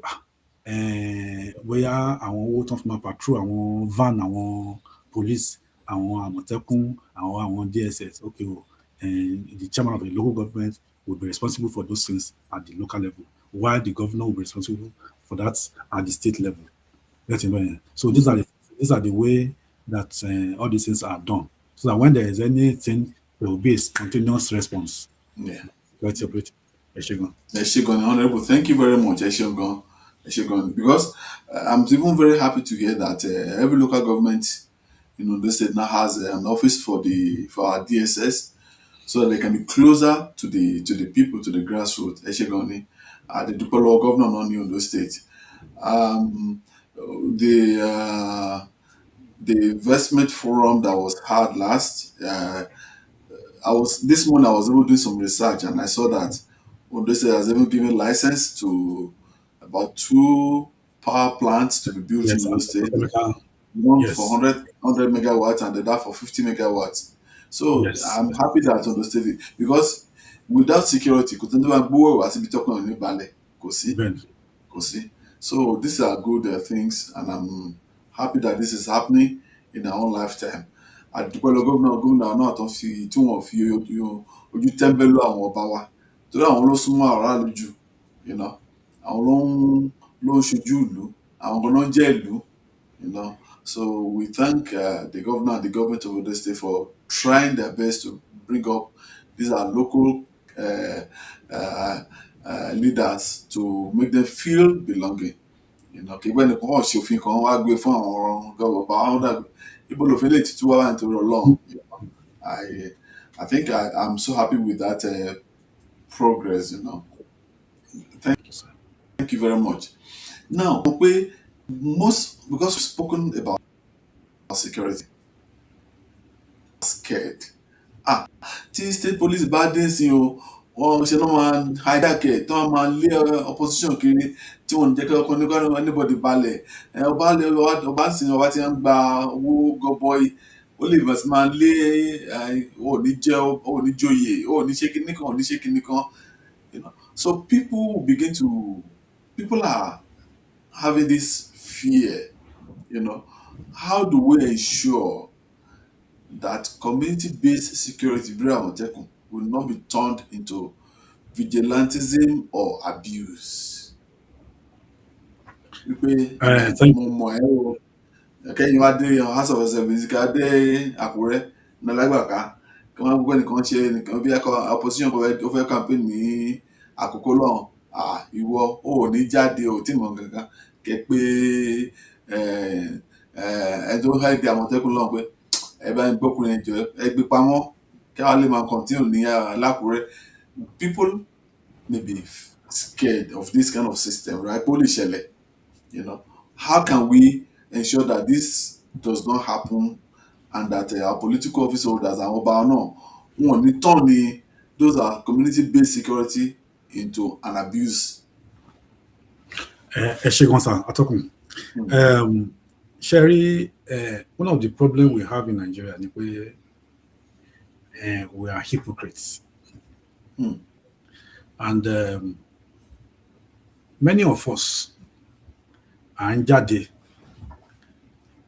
Now, I'm in the US now for a few weeks, and I will be going back. Àárín gbogbo nǹkan tí bí ilé ayé ṣe ń lọ níbí wọ̀nyí, bí àwọn ìjọba bí wọ́n ṣe ń ṣe, àwọn council wọn bí wọ́n ṣe wà strengthening, àwọn police wọn bí wọ́n ṣe wà strengthening, despite pé federal kìíní wà, and they also have state police. Sherry, why I say we are hypocrites is because you see, the world has changed, and it's like we are refusing to change. But I'm happy that within the shortest time till President Tinubu dé ìjọba, ta ló mọ̀ pé coastal road wọ́n lè ṣe coastal road sí Lẹ́kì tó máa lọ sí Calabar. Jẹ́ pé, and it's real. It is real. Tẹ́ bá dé àwọn ẹ̀ tó bá lọ sí Babish rí báyìí kò ní mọ̀ bẹ́ẹ̀ mọ́ báyìí, because from that Babish yẹn lọ́nà yẹn ti lọ. Ó ti dé Dangote refinery báyìí, wọ́n ti ṣe dé Dangote refinery báyìí, and it's still going. You can choose to pass through the normal Lekki road or pass through the coastal road. That is on that aspect. Now, when we're talking about this security, security from the creation of Nigeria, there are what we call exclusive lists of the Constitution. Security and power, electricity, it has always been on the exclusive. That is, in other words, no state government has the power or the authority to establish a state police. Likewise, no state government also has the power or authority to have a power-based station. Even if you have money. Ẹ̀rọ tí ìgbà tí Tinubu wà ní governor ní 1998, ẹ̀rì kan láwọn fẹ́ ṣe Egbin station power kìíní kan báyẹn tí wọ́n invest owó àwọn àti there's this company they call Aaron power kìíní kan bẹ́ẹ̀. I think that Aaron power I think is from the US or from France, I don't know. So at the end of the day, federal government not more backing and okay, because based on the constitution. So now if I'm a state governor, for instance, I'm the chief security officer of the state. By what the constitution says, the constitution says, okay, a state governor is the chief security officer of that state. Likewise, a local government chairman, which is the council, is the chief security officer of that local government. That is what the Constitution says in one hand. But in another hand, the Constitution was also again contradicts itself by not giving absolute power or authority to a state governor. That is, for instance, now, if there is any security issue in a state, the governor needs to call CP, Commissioner of Police. Before Commissioner of Police will carry out the instruction of the governor, he will have to radio Abuja and call the IG, the Inspector General of Police. Yet he's the chief security officer of the state. Yeah, exactly. Yet he's the security officer of the state. Now, our protocols. Now, IG tó bá wò pé tí ó rí pé state yìí pé there's politics in security. For instance, ó lè jẹ́ ọmọ Hausa ní IG at a particular time. I'm not being sentimental. But I will get you. Now, okay, where state yẹn wọ́n ti ń fógun mọ́ àwọn Fúlàní kúrò nínú igbó wa ṣèkínní kan bẹ́ẹ̀ yẹn, bóyá IG ọ̀hún lè wá jẹ́ Fúlàní extraction. Because àwọn kan bí wọ́n sọ pé agbọ́dọ̀ bá wa sọ tọrọ nǹkan táwa mọ̀ làwọn sọ yìí o, kì í ṣe àwọn nǹkan tí àwọn tí ìgbà tí iṣu Àmọ̀tẹ́kùn dé, tí Akérédolú was the governor nígbà yẹn, tí the then Attorney General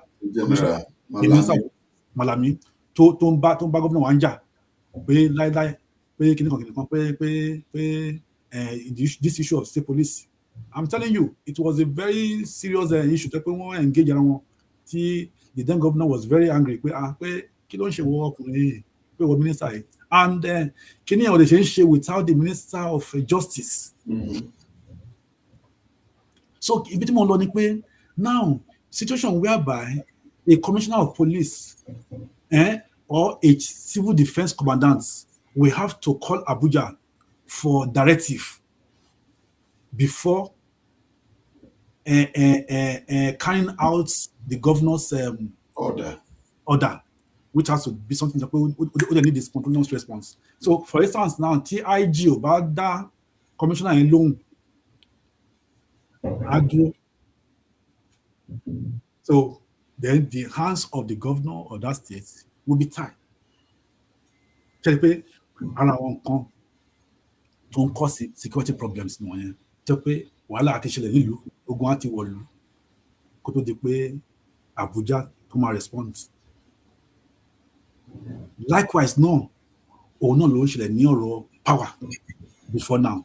But when President Tinubu came on board, ẹ rí i pé ìgbà kan wà tó pé àwọn kan sọ pé àwọn ń sọ̀rọ̀ kí ló ń pè kí ní tó náà ṣe pé kan ṣe pé ìgbà kan wà tí wọ́n ṣe constitution kan ní Abuja gbà yẹn tó sọ pé kí ló ń pè kí ní òkúta panel àbí wọ́n pè kí ní nígbà yẹn.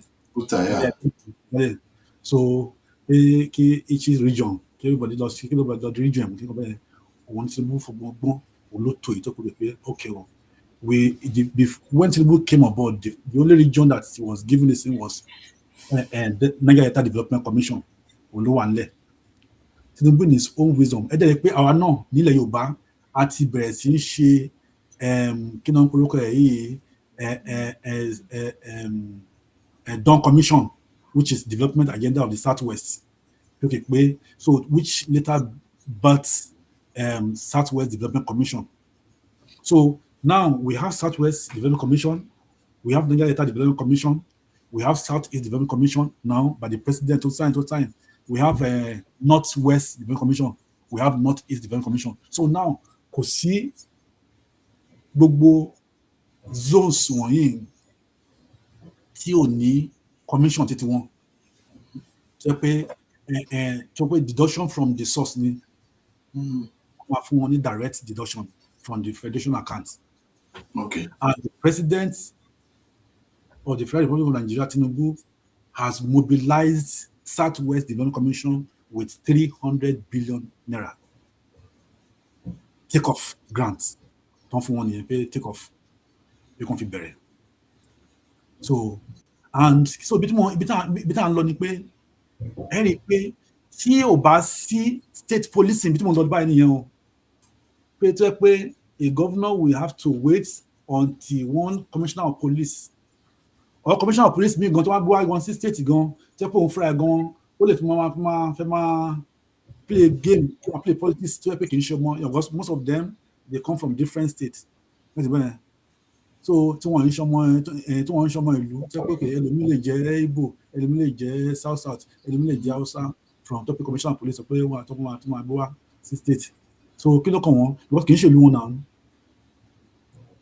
ẹgẹ́ tìyẹn báyẹn. So these are nǹkan tó ń fa problem fún wa ní Nàìjíríà àwọn kan bá wọ̀nyí nìyẹn tó pé wọ́n fi sí exclusive list. So when Tinubu came ó yọ power kúrò ní exclusive list now.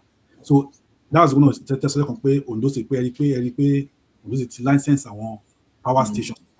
Ọdún fún wa ní power nìyẹn. That is so it was based on the what the president has done by taking power out of the exclusive list of the federal government. So now all state governors now or government now they have the power to generate, not just generate alone, to also transmit power. So they can have transmission power, generation power. So therefore, so state government, okay, any president want to invest in power by even the state government want to empower in power. So now the bottleneck. Okay, nǹkan tó wá ti fún wọn láti kanji down àbí nǹkan tó wá ti fún wọn oye iná tó wá ti lè fún wọn máa rationalize ẹ̀. So in the next 2 years ẹ rí i pé even Lagos state government now àwọn náà they are already working on power station now serious one now investment has gone on in it now so wọ́n ti ní international investor tó wọ́n ti ní ṣe níbẹ̀. So for this state now they are now working on the power. So ká ní pé kí ni wọ̀nyí ti wà nílẹ̀ tó pé wọ́n ti àwọn previous government wọ́n ti ṣe kí ni wọ̀nyí ni gbogbo ọ̀rọ̀ pé kò sí náà kò sí kí ni wọ̀nyí báyìí á ti dùn so but at least we thank God that way Tinubu is doing that for us now. Okay. So likewise now Amotekun is going to metamorphosize into state police. That's one I know. Okay. Ẹ jọ̀sà ẹ̀rù tó ń bá àwọn aráàlú ni pé tí Àmọ̀tẹ́kùn bá di state police tó ń sìn àbí ọba ti ní agbára ju bó ṣe wà tẹ́lẹ̀ lọ ń sìn ṣé kí ní òní di abuse ṣé wọn ò ní bèsì máa tẹ ojú àwọn èèyàn mọ́lẹ̀ kí la lè ṣe láti rí pé wọn ò ní lè máa abuse àwọn aráàlú pé àti wá okay àwọn kan sọ̀rọ̀ kan sìn nígbà tí IG ní pé tí wọ́n ti bẹ̀rẹ̀ state police àwọn ọlọ́pàá kan tó wà ní federal yẹn wọ́n á dá padà sí state láti support state ní àwọn ìbá kan ní pé àwọn ò fẹ́ o ṣé àwọn ọlọ́pàá tó ti corrupt already lẹ́fẹ́ kọ́ sí Ondo State àbí lẹ́fẹ́ kọ́ sí Èkó àwọn tẹ́kọ̀ lọ́wọ́ tọ́mọ̀ gbajú àwọn náà pé UI 419 UI kìnnìkan kí ló fa ọ̀rọ̀ EndSARS gbà yẹn ni pé wọ́n kàn fi EndSARS fi àjẹ àwọn aráàlú for no reason right bí a ti pọ́ wọn kan ti di dàda sọ́rọ̀ ọkùnrin tó lu etí ẹ̀ gbogbo àwọn ọkùnrin tó lu etí náà kì í pé bóyá gbogbo wọn ló jẹ́ ọmọ ìpáǹlé àbí tó ń ṣe 419 so those abuse nǹkan bẹ́ẹ̀ yẹn ṣé ní ẹ̀rù ṣé àwọn tó ń bẹ̀rù yìí are they justified pé ṣé Àmọ̀tẹ́kùn ní di nǹkan tó máa lò ní ọ̀la táwọn náà wá fẹ́ di Nigerian police again yóò gbọ́ nǹkan táwọn ń sá fún ọ̀la tó wá kó sínú ẹ̀ we now jump from frying pan to the fire. How do we ensure that àwọn security yìí tá fẹ́ set up yìí wọn ò ní di nǹkan táwọn fúnra wọn á di ìpánilélọ́la tó bá wọn láwọn máa fi àjẹ aráàlú. We are just trying to guide against making sure pé wọn ò ní di abuse ní ọ̀la. Ẹ ṣe gan sa bí wọn tí mo sọ lẹ́kan ẹ rí i pé society revolves and every day we see that things are changing. Okay. And tẹ́ bá wo the world as it is today, the world is a global village. tí wàá wo politics itself now, ẹ rí i pé politics Nàìjíríà nígbà kan rí tó yẹ pé kán bẹ́ra wọn lórí, kán ṣe kinní kan, kán ṣe kinní, gbogbo ẹ̀ ti ń lọ. Ìgbà tó máa ń kó ìbò, tó máa lọ ń jí ìbò, ìyẹn ti kọjá. Now báyìí, because of the technology and sophisticating kinní tó ti wà, to all these things, because they keep changing electoral law every day. Ẹ rí i pé even now báyìí wọ́n ti sọ báyìí pé anybody tó bá rí i pé tó bá ṣe anything ní polling unit, so ó ti lóye ọdún tó máa lò nínú ọgbà ẹ̀wọ̀n láti bẹ́ẹ̀. Now so many things. Ìgbà kan tó wà náà tó yẹ pé níbo wọn nínú electoral kìíní tó pé after tí wọ́n ti win election tán ni wọ́n ṣẹ̀ṣẹ̀ wọ́n sọ pé wọ́n ṣẹ̀ṣẹ̀ ń lọ court. Ẹni tí ó lọ court torí ẹ̀ á ti lo ọdún méjì lórí àlééfà. Ó ti di pé àti bí court bá ti wá sọ pé máa lọ lé ọ̀rọ̀ at least ó ti wà ní history pẹ́ ní ẹ̀sìn bẹ́ẹ̀. So wọ́n kí ni wọ̀nyẹn ni law ti ń change now we have to make sure pé pre-election matter, the law says that all resolved, so it must be resolved before swearing in.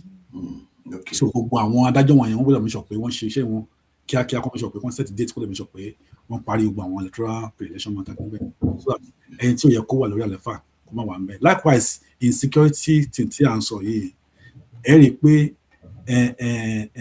bọ́n ṣe sọ ni pé àwọn ọlọ́pàá federal ọmọ bíbí Ondo State for instance tó yẹ pé ó ti ń sáàbù ní Kaduna, Kano, wọn bẹ́ẹ̀ different bẹ́ẹ̀, Èkó, Wálé. Kì í ṣe pé wọ́n máa kó àwọn ọmọ ìlú mi wá. So and there was going to be training and retraining. And there's constitution. So kí wọ́n ṣe pé wọ́n kàn máa kó Àmọ̀tẹ́kùn, the law that set up Àmọ̀tẹ́kùn today would be abolished at that time. So it's going to be a new, different, fresh law framework tí state police might work on. So there are a lot of things that is into it, that are going to put into it. Just like we have states executive, we have judiciary, we have legislative. So now these are three. So they are working together to ensure that everything is done. Likewise, as a state governor will not have absolute power. Just like now are we now saying that the president of Nigeria, because he's the owner of IG, is the one that appoints IG policemen. So where have we seen the government at the central level instrumentality of power? That's not one thing we want our own position. So all these things are just speculations. So we are ready for this now. This is now. It's because of security is going into sophistication, and the rate at which security is going now. Security. So I guess by one hero is still nothing.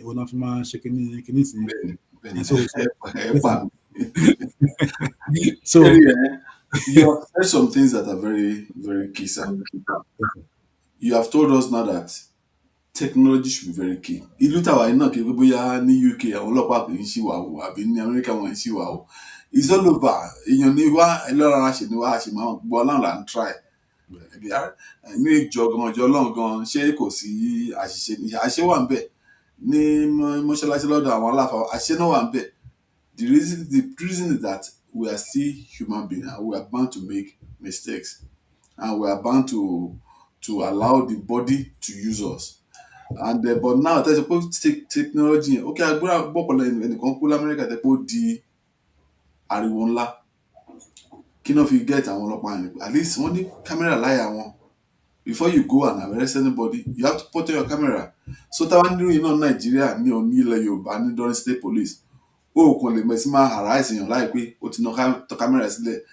Tó bá sọ̀rọ̀ tẹ́nìkan lọ ya kíní kan tó ya kámẹ́rà tó gbé fóònù tó tẹ recording. Tó wá bèrè lọ níbi iṣẹ́ pé kí ló tó tàn kámẹ́rà? Mo gbàgbé ní bátìrì ló kù, ìyẹn ò lè sí ń bẹ̀ láéláé. Because your camera and the battery that works with it is powered to work more than 24-48 hours at a go, even without charging. So why did you put that on? Automatically you'll be fired, and you not just be sacked, you are going to jail. I'm going to 10 years in America, 20 years tó kéde tó yí pé àṣìṣe pé ó lọ tẹ̀ lọ́rùn mọ́lẹ̀, ó lọ ẹni tí ó yẹ kó ń pa, ó lọ pa, ó ṣe kíníkan. These things will help to guard against abuse. So I thank you very much for bringing that up. And also ẹ sọ fún wa pé ìgbà táwọn máa bẹ̀rẹ̀ ń sin náà, gbogbo ayé ẹni tó wà ní Ìgbàrà, ọmọ Ìgbàrà náà ló máa ṣe ọlọ́pàá ní Ìgbàrà. Wọ́n lè mẹ́rin láti ọ̀bà ilé, even though Àkúrẹ́ to Ìgbàrà, they are very, very big trackable distance, right? Ọmọ Ìgbàrà tó mọ ilé ẹ̀ tó mọ ọ̀nà ẹ̀, lẹ́gbẹ̀ẹ́ èdè kan náà jọ ń sọ, ṣẹ́gẹ́tì mẹ́sìn, ọ̀nà máa ṣe ń bẹ̀. Ọmọ Yorùbá ní gbogbo wa, ṣùgbọ́n tá bá gbé ọmọ Àkúrẹ́ lọ sí àbí ọmọ Èkìtì lọ sí Iléṣà, right? Ọ̀dẹ̀ṣà, ìdè wọn náà jọra wọn, okay? Gbọ́n wọn àmọ́lé àmọ̀nà ẹ̀, yẹ́n mo ìbá náà ṣe ni, ṣùgbọ́n kí ló ṣe àwọn ọmọlé Ìjẹ̀ṣà tán lè ṣe ọlọ́pàá, tán lè protect àwọn èèyàn wọn? So abuse yẹn highly reduce drastically. Kí ipa ní kò ní sí abuse, at least ẹ sọ fún wa sí pé it will go down very, very, very drastically. Ẹ ṣé gan ni, thank you very much. Ẹ̀yin tẹ́ ń gbọ́ láti ilé, a dúpẹ́ lọ́wọ́ Honorable, mo ní question for Honorable Babakari. Okay, go ahead. Iná mo ní kí n pè, mo kàn ní kí n Question mi, ẹ ṣé gan, Honorable. In fact, you know a lot of things fún wa gan, and we're very, very grateful. Ẹ ṣé gan. Ìbéèrè mi ni pé provision tí elevation tí wọ́n ṣe fún àwọn ọba Ondo nísìn, ṣé future provision ti wà tí kò ní jẹ́ wípé bóyá tó bá dọ̀la tí gómìnà mi bá débẹ̀, wọ́n máa mú gbogbo ẹ̀, wọ́n á lù fọ́ padà, àwọn ọba wọ́n tún back to square one. Okay, is that all the question? Bẹ́ẹ̀ni, question mi nìyẹn pé ṣé future provision ti wà láti maintain elevation tẹ́ ṣe fáwọn ọba yẹn, tí kò ní jẹ́ pé lẹ́yìn tí gómìnà bá ti lọ, báwọn ti ṣe tenure wọn tó ti lọ, ẹni tó bá tún débẹ̀, wọ́n á kàn mú gbogbo ẹ̀, wọ́n á tún lù fọ́, kò tún ní sí pé recognition fáwọn ọba mọ́, wọ́n á tún padà sí bó ṣe wà tẹ́lẹ̀. Ṣé provision ti wà fún future? Yeah. Thank you so much. There is a law that has been gazetted to where the governor sent a bill to the State House Assembly, and it was passed into law. So it's a constitutional arrangement. It's not a Lagrasis or a listen, because the governor feel that is the right thing to be done. Because when the governor look at, because one community, when the recommendations were sent to the governor and the governor sat down and looked at all these things, okay, part of his agenda or his agenda. So okay, now can you we don't come to this idea, okay, the best thing, I won't tell you no, want you know, because if I go the last time tí àwọn ọba tí wọ́n àwọn ìjọba ra mọ́tò fún wọn ní Ondo State, ó jẹ́ ìgbà Governor Olusegun Agagu. Kìdẹ̀ ṣe gbogbo àwọn ọba, àwọn first class ọba nìkan ló ra àwọn ọkọ̀ fún gbà yẹn. Tí bá ń sọ government Agagu gbà yẹn báyìí sí àkókò tá a wà yìí báyìí, ó ti ń lọ bí 20 ọdún. Ṣé ń gbọ́ báyìí? So now àdéhùn báyìí pé most of àwọn mọ́tò tó wọ́n rà fún àwọn ọba wọ̀nyẹn gbogbo wọn, many of them wọ́n ti gorí odó. Àwọn míì ò tilẹ̀ ní mọ́tò mímọ́, àwọn ọba mi ṣì wà láyé tó pé kì í ṣe pé wọ́n ti papòdà, so yẹ pé wọn ò ní kí bẹ́ẹ̀. So now gómìnà wọn gbé pé they have to be a law. Òun law yẹn náà, òun náà ló compel àwọn local governments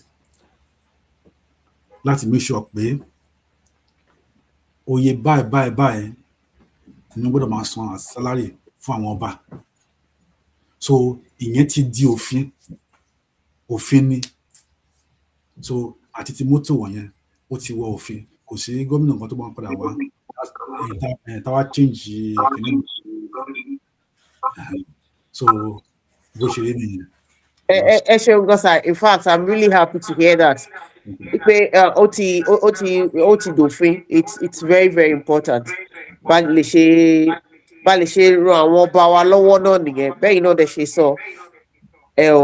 Community tó bá wà bẹ́ẹ̀ ó máa help tó bá elevate àwọn ọba wa tí a kàn neglect wọn ó máa help security community because àwọn náà jọba láwọn èèyàn lórí tán dẹ̀ mọ àwọn tí wọ́n jọba lé lórí. So ẹ mọ àwọn tó bá fẹ́ hùwàkiwà àbẹ́ni tó hùwàkiwà ọgbà àwọn ọba ọmọ wọn. Ẹ ṣe gan sir. I mean, I'm really happy pé wọ́n fi the provision has been already enacted in the law. Thank you so much. Ẹ ṣeun. Okay. Baba Bakari, over to you, sir. Thank you, madam. Thank you, ma'am. Ẹ̀nyàrálé, ìbéèrè tí mo ti wá béèrè lọ́wọ́ yín ni pé, do you even trust your local leaders enough to share your security concerns? Do you trust the Àmọ̀tẹ́kùn pé ẹnìkan wà tó ń rìn gbèrègbèrè kiri àdúgbò? Do you trust them to share security concerns with them? Ẹni yé mi o, ọ̀rọ̀ ẹ̀ ò yé mi o, ẹ jọ̀ọ́ ẹ bá wa yẹ̀ wò. Right? Our communities today more united and more divided than before, you know. And should the regions take more control of their own security in Nigeria? This is what we want you to ponder on as we're getting close to the end of this program. We need to trust ourselves. Okay? I'm a hard láti acquire trust. Even Ọlọ́run gan tó dá wa ń sọ pé without trust òun fúnra wa lòun gan ò lè gbọ́ àdúrà wa, you know, because faith ìgbàgbọ́ is trust. Ẹni tó bá trust ò lè gbàgbọ́. So honourable sọ fún anáṣẹ́lẹ̀ pé ìgbàgbọ́ nínú àwọn security wa ó wà very very key. A sọ pé wọn ò ní àṣìṣe little here and there, ṣùgbọ́n tá bá wo oore tó ń ṣe ó pọ̀ jù bí tó ń ṣe lọ. Because for example nígbà tí mo gbé lÉkòó máa wo traffic nígboro Èkó pẹ̀lú lọ́mà amikíláàsì pé LASTMA pẹ̀lú LASTMA pẹ̀lú Federal Road Safety Commission pẹ̀lú gbogbo ẹ̀ tó kú gbèrè Èkó, somebody will still go and drive in one way. So you can imagine if there's no LASTMA, if there's no FROC, kí ló fẹ́ ṣẹlẹ̀? It's going to be total chaos. So we have policing, but they're perfect. We have our Àmọ̀tẹ́kùn, we have our vigilante services in Lagos State, and all forms of security outfit across Yoruba land. If we don't trust them, despite all they are doing, don't fear me. Army. I mean, the way Nigeria is today is even very funny. What is Army doing with Boko Haram? Army has no business with them. It should be the police. Army should be in the barracks. Kátólórí Army nílùú tèmi wà yìí o. Àìpé nǹkan ti ṣẹlẹ̀ tó kọjá agbára ọlọ́pàá. Nílẹ̀ Yorùbá, Army kan ló mú wa ní fún wa náà. Army kan ló mú owó blow. Ọlọ́pàá lásán ló mú wọn náà. So why do we need to bring out our military? It is because we have lost trust in our security outfit. We need to, from what the Honorable has explained to us tonight, we need to trust our local security outfit. We need to build that trust in them. We need to just make them know that our because yes, wáyé wa Ọlọ́run ló wà àmọ̀yẹn. Ṣùgbọ́n ká má tọra wa o. If you cannot sleep at night, God will not come down to protect anybody. Ká sọ̀tọ̀ fúnra wa. Àwọn ará náà lọ́rọ̀ máa rán síra wa. If you need any favor as you are praying to God, Ọlọ́run gbé mi pàdé láàánú lẹ́nu tálá láàánú ṣé áńgẹ́lì ni. Áńgẹ́lì ò ní sọ̀kalẹ̀. Èèyàn bí tèmi àti tiẹ̀ náà ló wọ́n ṣe aláàánú fún wa. So we have to learn to trust ourselves. In as much as we know, náà kàn án tọrọ fún lọ́wọ́ Ọlọ́run ni pé ẹni tí màá lè gbàgbọ́, tí màá ní ìgbàgbọ́ nínú ẹ̀ tẹ́ pé kò ní tà mí, òun ni kó gbé mi pàdé. Tí ò ní dà mí, òun ni kó gbé mi pàdé. We all move into marriages blindly. Àkàndínú ẹ̀ náà gba data ọ̀sẹ̀ ara rẹ̀ pé mo lè bẹ́ ní ìgbé mi lè bẹ́ ní ìgbé. Ṣé kí n ní sùúrù díẹ̀ náà àbí kí n má ní sùúrù díẹ̀? Before we know it, ọdún méjì ọdún mẹ́ta. Before we know ọdún mẹ́ta ọdún mẹ́wàá. Before you know, you'll be saying, I'm celebrating 15 years of marriage. Before you know it, our forefathers will be saying, Malo 60 years marriage in me. So it's all about trust. But we have to blindly learn to trust. So if we can learn to trust our local chiefs, our obas, and they know that our trust in them is sacrosanct, is perfect, they too will be very careful. So that we won't lose trust, we won't lose respect, Lord. Because once they lose respect, so that's how our honorable has told us tonight that community integration is very, very key to local policing and local security. How we can strengthen that trust at the grassroots. Honorable Eshegon, we thank you very, very much for coming to us tonight. Do we have anybody who wants to ask our honorable questions before we round up? Okay, I see Mommy Dabiri coming up. Yeah, Mommy, please go ahead, ma. Ask your question, ma. Ẹ káalẹ́ o. Ẹ káalẹ́ mọ́ mi o. A dúpẹ́ lọ́wọ́ honorable wa tó wá láti state wa. Thank you.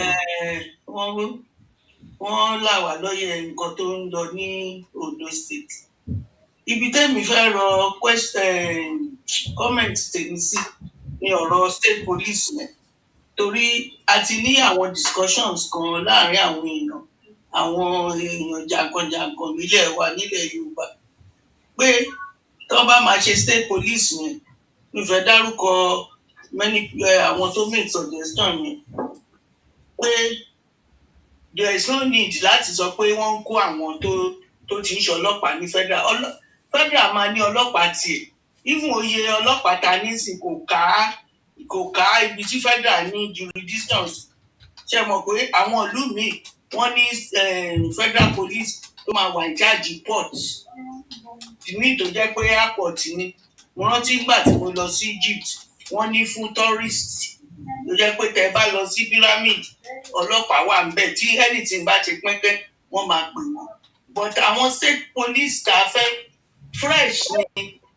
Wọ́n máa ní wọ́n ń gbé èèyàn kan wá kó wá bẹ̀rẹ̀ kò lè rí ìwò bá jọ ọmọ Ondo State, ọmọ Ọ̀yọ́, ọmọ kìíní kan. Kan wí bí ìkànnú àwọn àgbààgbà TYF ni. Ó suggest pé kán fi wọ́n sílẹ̀ ní federal. Wọ́n ìní àṣìṣe àrìtàrí àkúrò rẹ̀. Àgbà káwọn èèyàn kú ẹlòmíì á resign á lọ. Bọ̀ pé ká wá máa pín nọ́mbà tí ó wà federal sí ká máa pín 60-40. It's like we are importing the whole system. Ó bẹ́tà kí wọ́n ṣe recruitment, wọ́n ṣe training. So you cannot teach an old dog new tricks àbí kí ó bá àwọn ẹ̀ṣẹ̀ gbòòwò ni. Àwọn ti wà French nínú wáì tó dirun sórí, wáì tó fi earring ṣètì. Àwọn tó máa gbà sí àwọn tí wọ́n dirun sórí tó ń fi earring ṣètì ni tó mọ ibi tí àwọn ẹgbẹ́ wọn tí wọ́n lè gbé criminal activity or cultism activity. Àwọn tó ti dàgbà tán ti gbé síbẹ̀ yẹn. Then gbogbo ìta kan bitter about the Bush State Police. Another suggestion from lára àwọn alàgbà TYF ni pé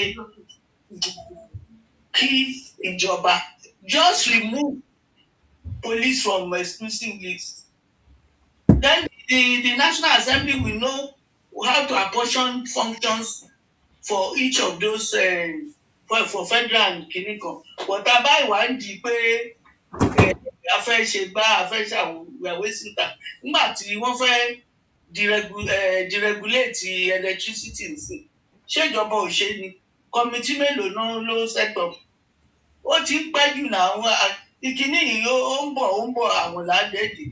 Ojoojúmọ́ gbọ́ pé wọ́n pa ọba kan bì kan, wọ́n jó ààfin kan. Ó dẹ̀ ń bọ̀ lọ́dọ̀ wa. So it's an urgent matter. Kì í ṣe nǹkan tó yẹ kí ká máa dílí-dalì pẹ̀. Then mo bí honorable wa o. Èmi ní ọkàn mi o as Ondo State indigene, mo believe pé ó ti yẹ kó Ondo State kọjá level tá a wà. tá a bá dẹ̀ ṣọ́ra àwọn òṣùra wà ní Ogun State mo sorry we are all brothers wọ́n á gbà mọ́ wa lọ́wọ́ gbàdídá tá a bá la fẹ́ ṣe nǹkan tiwa àwọn wọ́n á ti ṣe tiwọn àádé tiwa yẹn á wá dàbí second beach ta níyẹn mo ti wo beach yẹn Arárọ̀mí beach ti máa ń hé ìjọ tí n bá lè lọ bíbà wọn already sì yẹn a ti ń gbọ́ pé Dangote lọ Ogun State ó fẹ́ kọ́ deep sea port tàbí kí ló tún fẹ́ kọ́ síbẹ̀ náà Ondo State dẹ̀ ní something àti pọ̀ kì í ṣe pé ká kí nǹkan wà pipeline tó bá wà pipeline yẹn is a way of saying till further notice but kí tó bá wà pipeline tá a bá ṣí tap omi yẹn tó tá a fẹ́ kó máa bọ̀ pipeline kó máa rọ̀ àti kọjá state ní potential Ondo State dẹ̀ ní potential bó jẹ́ Greek ni we have it bó jẹ́ oil ni oil and gas ni a ní bó jẹ́ deep sea ni a ní tó tiẹ̀ wà expensive ju ti Èkó lọ so ìjà ó yẹ ká tètè ká jáfáfá torí àwọn ọmọ wa náà ní ìdíṣẹ́ tó bá create gbogbo kìíní fast I'm happy with the investment summit but ẹ jọ̀ọ́ níta máa fi mọ̀ pé investment summit yẹn ó bring the dividend ni pé investors mélòó ló ti queue sẹ́yìn Ondo State tó fẹ́ gbé owó wọn síbẹ̀ irú àwọn nǹkan tá a need láti gbọ́ nìyẹn so that amúnú wa dùn pé state wa náà ní gbé ẹ̀yìn ẹ wò ó sì Ogun State tún ti kọ́ airport tó fẹ́ máa fi kó cargo ó wà significant àbúrò mi kan tó wà ń lo òyìnbó ní UK ó sọ fún mi pé atarodo ó ti wọ́n bàjẹ́ náà wọ́n kí ló dé ó ní ìhóró atarodo méjì is £1 mo ní kí ló wí ó ní £1 mo ní kí ló dé ó ní wọ́n nítorí ogun Iran àwádẹ atarodo wọ́n fẹsẹ̀ gbá ń bíbà mo rí blogger kan tó ń pariwo pé ẹ má kó nǹkan mi wá sílùú òyìnbó ẹ lọ kó atarodo ní tẹ́ ẹ kó róńdà wìtìwìtì nílùú òyìnbó just as so we need all this information irú tó bá gbọ́rù information yẹn tá a bá ráwọn tó ní iṣẹ́ mọ̀ pé ibì kan ní ògèrè wọ́n máa àwọn trainer máa ń já oríṣiríṣi táwọn èèyàn lọ rà wọ́n á kàn kọjá sí airport yẹn wọ́n á follow procedure tó fi yẹn export àwọn nǹkan yẹn wọ́n á dẹ̀ wọ́n á kó lọ we have a lot of things and it breaks my heart pé potential Ondo State máa ń ṣe in fact nígbà tó máa sọ pé àdí lock pẹ̀lú Ondo State because ìta ní Èkó wọn á máa fagídí fà ní because anílẹ̀ tá a lè fi gbin cash crop anílẹ̀ tá a lè fi gbin food crops anílẹ̀ tá a lè fi kí la tún lè ṣe aní granite tó jẹ́ pé mining yẹn ó yẹ kí Ondo State máa make owó bẹ̀ gbogbo àwọn tó ń fọ́ òkúta yẹn gbogbo àwọn òkúta gẹ̀ǹgẹ̀gẹ̀ǹgẹ̀ tó wà tó ń fọ́ tó fi ń ṣe títì ṣé ìjọba ń rí revenue yẹn gbà mining náà ni mining jẹ́ tó bá jẹ́ ìtọ́pọ̀ abẹ́ẹ̀lẹ̀ lọ àbí òkè náà ti mú ẹ ṣé o tẹ wá là wá lọ́yẹ̀ we are always wishing that our own state too will come out top because we have the potential but we want to leave that level of potential and start doing things that will help us, will help our children to find work. Irú tó bá fẹ́ gba èèyàn síṣẹ́ táwọn establishment yẹn bá wà níbẹ̀ àwọn ọmọ wa ò ní máa wáṣẹ́ tì àgbẹ̀ ní ṣe bí àwọn sister state wa tó máa lọ kó àwọn ọmọ àtọ̀húnrìn wá síbi iṣẹ́ táwọn ọmọ wọn máa tí wọn ò ní ríṣẹ́ ṣe tó jẹ́ pé ọmọ alápàtà tó yẹ kó máa jẹran tó máa jẹ egun ní ọ̀nà ìṣe portion àwọn ọmọ state wa ẹ ṣé mo dúpẹ́ I yield the mic. ẹ ṣé gan ma thank you very much ma thank you very much. Madam yes ọmọ Ondo State ni wọ́n go ahead honourable go ahead. Thank you so very much. Inú mi dùn pẹ̀lú gbogbo àwọn kan tí wọ́n sọ wọ̀nyẹn. It shows that she's patriotic ọmọlúwàbí Ondo State náà ni wọ́n. But quick one, number one, nǹkan tí ó mú kí late governor Akérédolú tó fi pé ọ̀rọ̀ Àmọ̀tẹ́kùn yẹn tó dúró sọ́rùn everybody nígbà yẹn tí àwọn Buhari tí wọ́n frustrate ẹ̀ ó sọ pé láyé sẹ̀ pé eléyìí pé òun ò lè padà sí. In fact, at a meeting in Abuja, when they had meeting with governors, he raised his voice there and said like, I cannot go back to Ondo State and tell them that there's nothing like Àmọ̀tẹ́kùn. Bẹ́ẹ̀ fẹ́ bẹ́ẹ̀ kọ̀ pé òun tẹ́ wá pé ẹ̀yin ò ní gbà l'Abuja nígbà yìí o pé Àmọ̀tẹ́kùn has come to stay in Ondo State. I know the fact pé the government yẹn, as I said, I was part of that government at that time. There was a meeting the governor called security meeting for àwọn ọba. Àwọn ọba yẹn dẹ̀ kúrò ní governor's office after the meeting. It can be 6, but I was there, I saw that king. Bí wọ́n ṣe padà sí domi wọn, kò kàn pẹ́ tà kàn gbọ́ pé there was a problem in Ọ̀sẹ̀. Wọ́n pẹ̀lú kan ní Ẹlẹ́gbẹ̀ka after war. Ṣé gbọ́ bẹ́ẹ̀? Within Ìpele Aziz ní Ọ̀sẹ̀. Ọ̀sẹ̀ bẹ́ẹ̀ dẹ̀ ní bọ́dà kí ló ń porúkọ yóò báyìí Edo State sí wa ní ọ̀nà pa one of the first class king tó ṣe kúrò the governor for meeting. Ọjọ́ yẹn òjò rọ̀ bí Akéde sọ pé kí ni yẹn tó ní parọ́ fún yín omi bọ́ lójú governor. Ọba tó ń ṣe tó ṣì wà ágíà tí wọ́n tó ń ṣe bá ṣe gbéra ní alẹ́ yẹn nìyẹn tá wọ ìlú yẹn lóru about 2 hours àwọn àbẹ̀ títí láti pẹ̀tù sí àwọn ìlú. So now there are lapses gap pé because Àmọ̀tẹ́kùn tá à ń sọ yìí and it's what they call state police tó máa bẹ̀ tí state police yìí kò sí pé wọ́n sọ pé wọ́n máa sọ pé federal police will still exist, they will be doing their work. So bẹ́ẹ̀ tí nǹkan tí mo sọ ni pé tí wọ́n máa post àwọn federal police wá sí state á jẹ́ àwọn ọmọ bíbí state yẹn ló máa post wá sí state yẹn.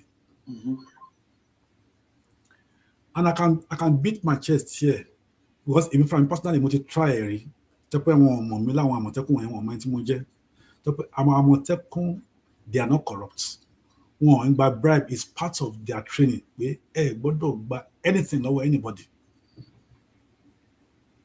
Tí wọ́n affirm sórí wọn pé bẹ́yẹn pé kó má ṣe bẹ́yẹn. But ẹ bá wo àwọn ọlọ́pàá tí wọ́n ń kó wá majority of them wọ́n lè ní kó ẹbí wọn wá sí state tó máa post wọn sí because wọ́n pè pé after 6 months 7 months wọ́n máa post wọn sí state mi or 8 months. So ó máa jẹ́ kó station àwọn ẹbí wọn síbi tí wọ́n wà. So ṣé ẹni tí ò ní ẹbí níbì kan ó yà wọ́n sí ẹni tó ní ẹbí tó ní ìran tó ní ẹbí tì sí ibì kan tó yẹ pé a ò pé ibi táwọn ẹbí òun gbé nìyí. So protection fún àwọn ẹbí òun náà but tí bẹ́yẹn ò bá safe ẹbí tòun náà ò safe.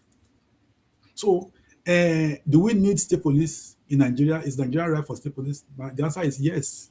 That's the truth. It is now. That is on that part. On the part of the investments, Ondo State has the largest seashore in Nigeria, not even Lagos. That is the largest vessel or ship can only berth in Ondo State,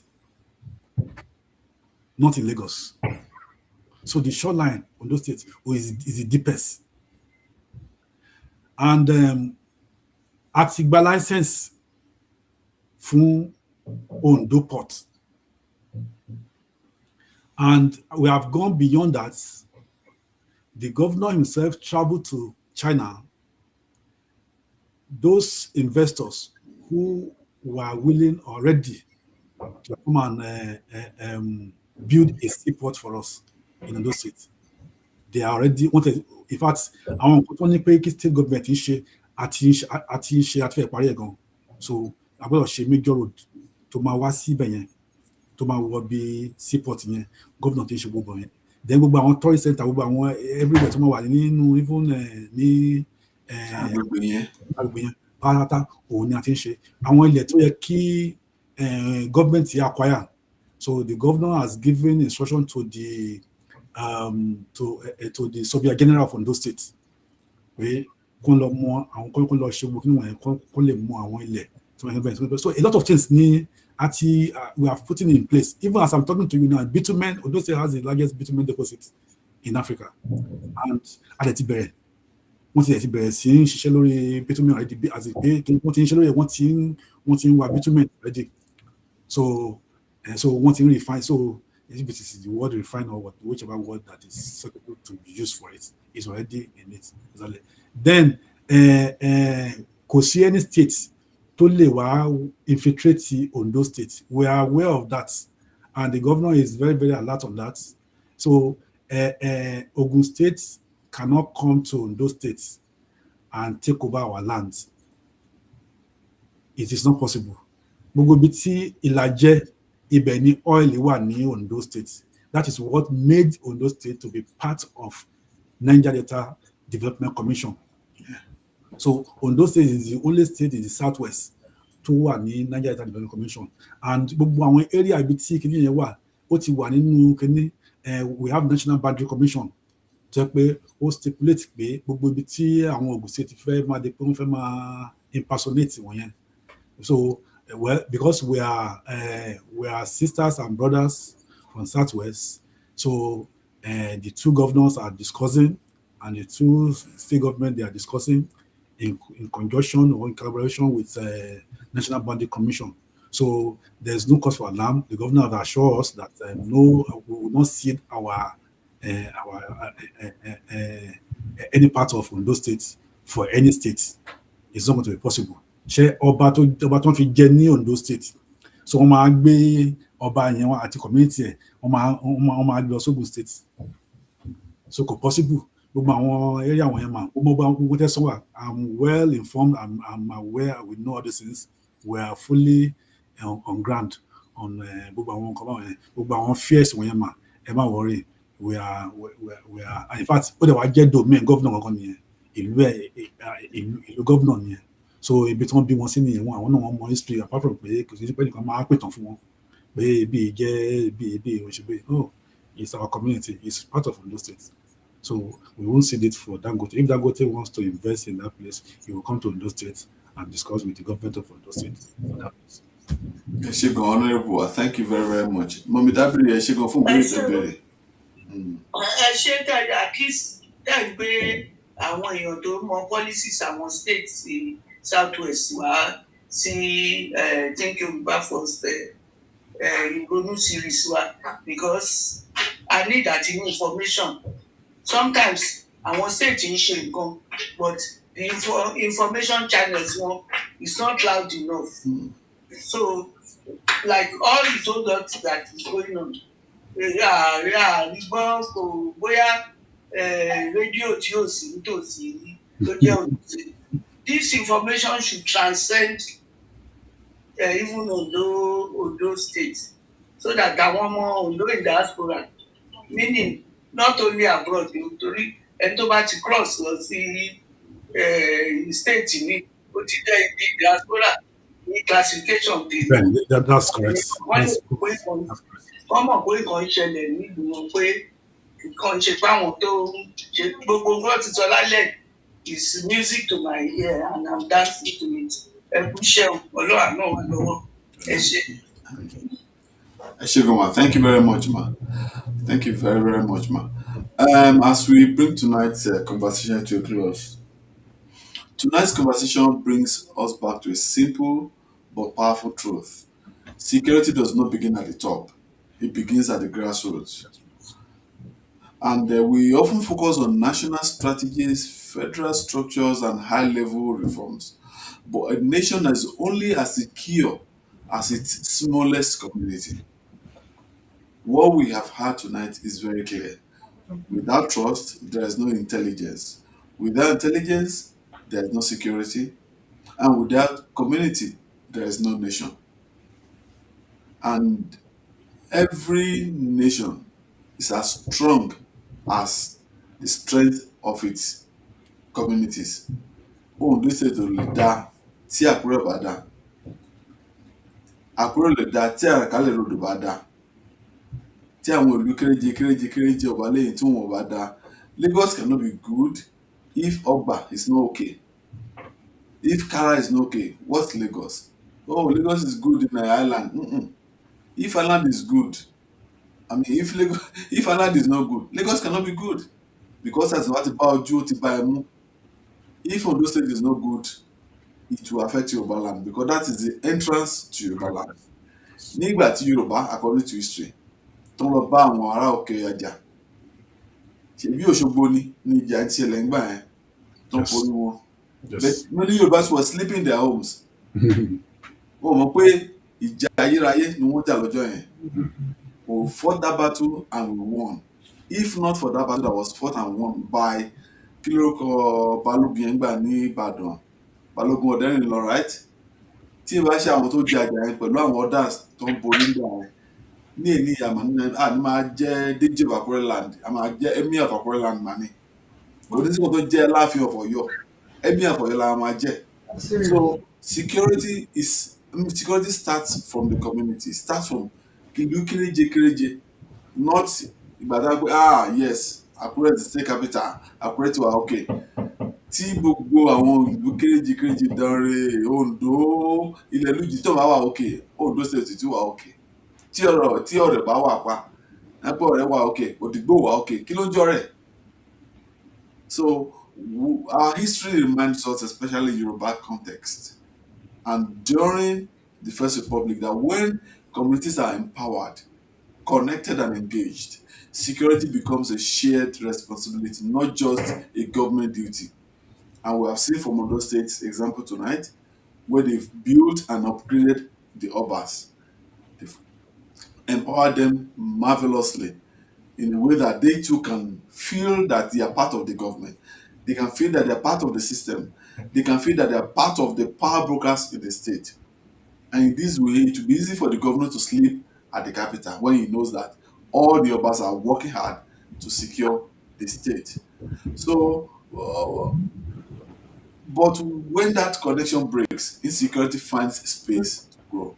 So the path forward, as our Honorable has told us tonight, may not be as distant as you think. That's what it's telling us. It may lie in rebuilding what we once had, which is stronger communities, closer leadership, and shared responsibility. Because when people trust each other, they protect each other. When communities stand together, they become difficult to break. The question now is not whether this can work. The question is, are we ready to build and rebuild trust where it matters most, at the grassroots in Yoruba land? Are we ready to build trust at the grassroots in Yoruba land? This is our question that we should take home tonight as we end our space. Thank you, Ade Honorable Adugoloyin. Báwa kí Madam orí wọn lẹ́ẹ̀kún gbà tá à ń try ti to ètò kí fẹ́ẹ́ bọ́ sí. Àwọn náà gbà mí lálejò. Mo rí bẹ́ẹ̀ àwọn náà ní Lákì ní US. àwọn ní engineer ẹ ṣe gan ni. Thank you very much kí bá a dúpẹ́ lọ́wọ́ lé ọlámàdàbò ojú gbogbo wa. Anytime you are in Ondo State, anyone, ẹ bèrè John Vett chocolates. Okay, mo gbọ́ nípa kí ni best chocolate we have in fact, there's no anywhere in Nigeria that don't share chocolates. So we have a good chocolate in Ondo State. Wow. Okay. Wow. If I get dark chocolate at anything, so we have all these things. Okay. In Ondo State. A lot of business and this thing. And the one that Google one John Vett. I say, Mommy Dabiri, I was about saying that. Ẹ market ẹ káàkiri ilẹ̀ Yorùbá. Àbí káàkiri Nàìjíríà. Ẹ má yẹ kó dúró sódò nìkan. Bí Bonvita àwọn bí choco. In fact, gbogbo àwọn àlejò wa tí wọ́n fún Ondo investment kí ní gbogbo wọn, in fact, they were surprised. Even Abike Dabiri that came from Abuja, she mentioned that when she's going, if I want to packet it, but also new chocolate yẹn pé àwọn èèyàn so and it's a very good one. Ẹ ṣáà ti ní ẹni kó nọ́mbà ẹ bá mi text orúkọ yẹn gé sínú fọ́nrán mi. Màá wó báyìí máa gbé lárugẹ. John Vett. Nǹkan tí wife wà fún nìyẹn. Ẹni tó wá ti jẹ́ Yorùbá báyìí, etí wa máa ń ná bí ehoro ni a fẹ́ gbọ́ pé afọwọ́ ìfàlẹ̀. Tẹ́ bá yí chocolate yẹn, ní fẹ́ máa jẹ àwọn international chocolate mọ́.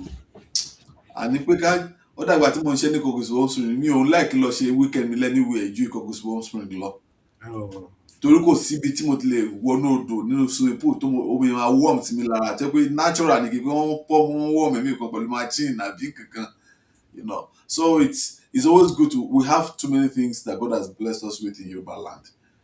Tabali gbé Yorùbá bí máa ń sọ wájú máa sọ ní tiwa ìfúnnu meeting wa Yorùbá ò kéré nínú ayé àkéré nínú ayé. Àdúpẹ́ lọ́wọ́ Ọlọ́run. Ẹ ṣé gan-an honorable wa. Ó dàárọ̀ ẹ̀yin ará ilé o. Thank you very much for joining us tonight. Honorable ẹ ṣé gan-an. I really appreciate it. Thank you so much. Ẹ bá wa kí gbogbo ilé o. Thank you. Thank you. Thank you, sir. Bẹ́ẹ̀ dẹ̀ dìbò ẹ ti wọlé o, bára ẹ ṣe sọ láti bẹ̀rẹ̀. Ẹ ṣé Adema dìbò, Adema wọlé. No problem. Thank you so much. I appreciate it. So please let's enjoy our song, one of our songs as we close the space tonight.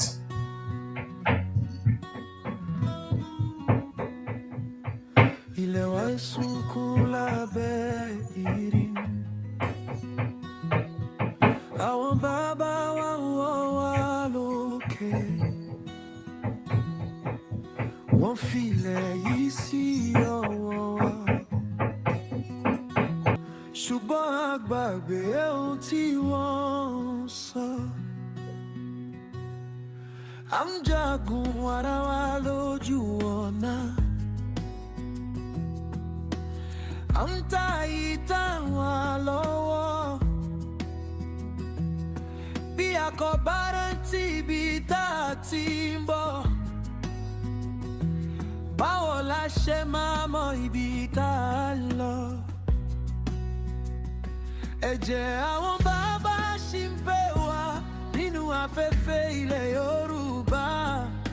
Ohùn ilẹ̀ ń ké pé má ṣe gbàgbé ẹni tí ó jẹ́. Kí a ronú Yorùbá kọ̀ọ̀kan, kí a gbé ilẹ̀ wa gọ̀. Kí a ronú Yorùbá kọ̀ọ̀kan, kí a dá àṣà wa bọ̀. Kí a ronú Yorùbá kọ̀ọ̀kan, kí a mọ ara wa dáadáa. Kí a ronú Yorùbá kọ̀ọ̀kan, kí a pa ìtàn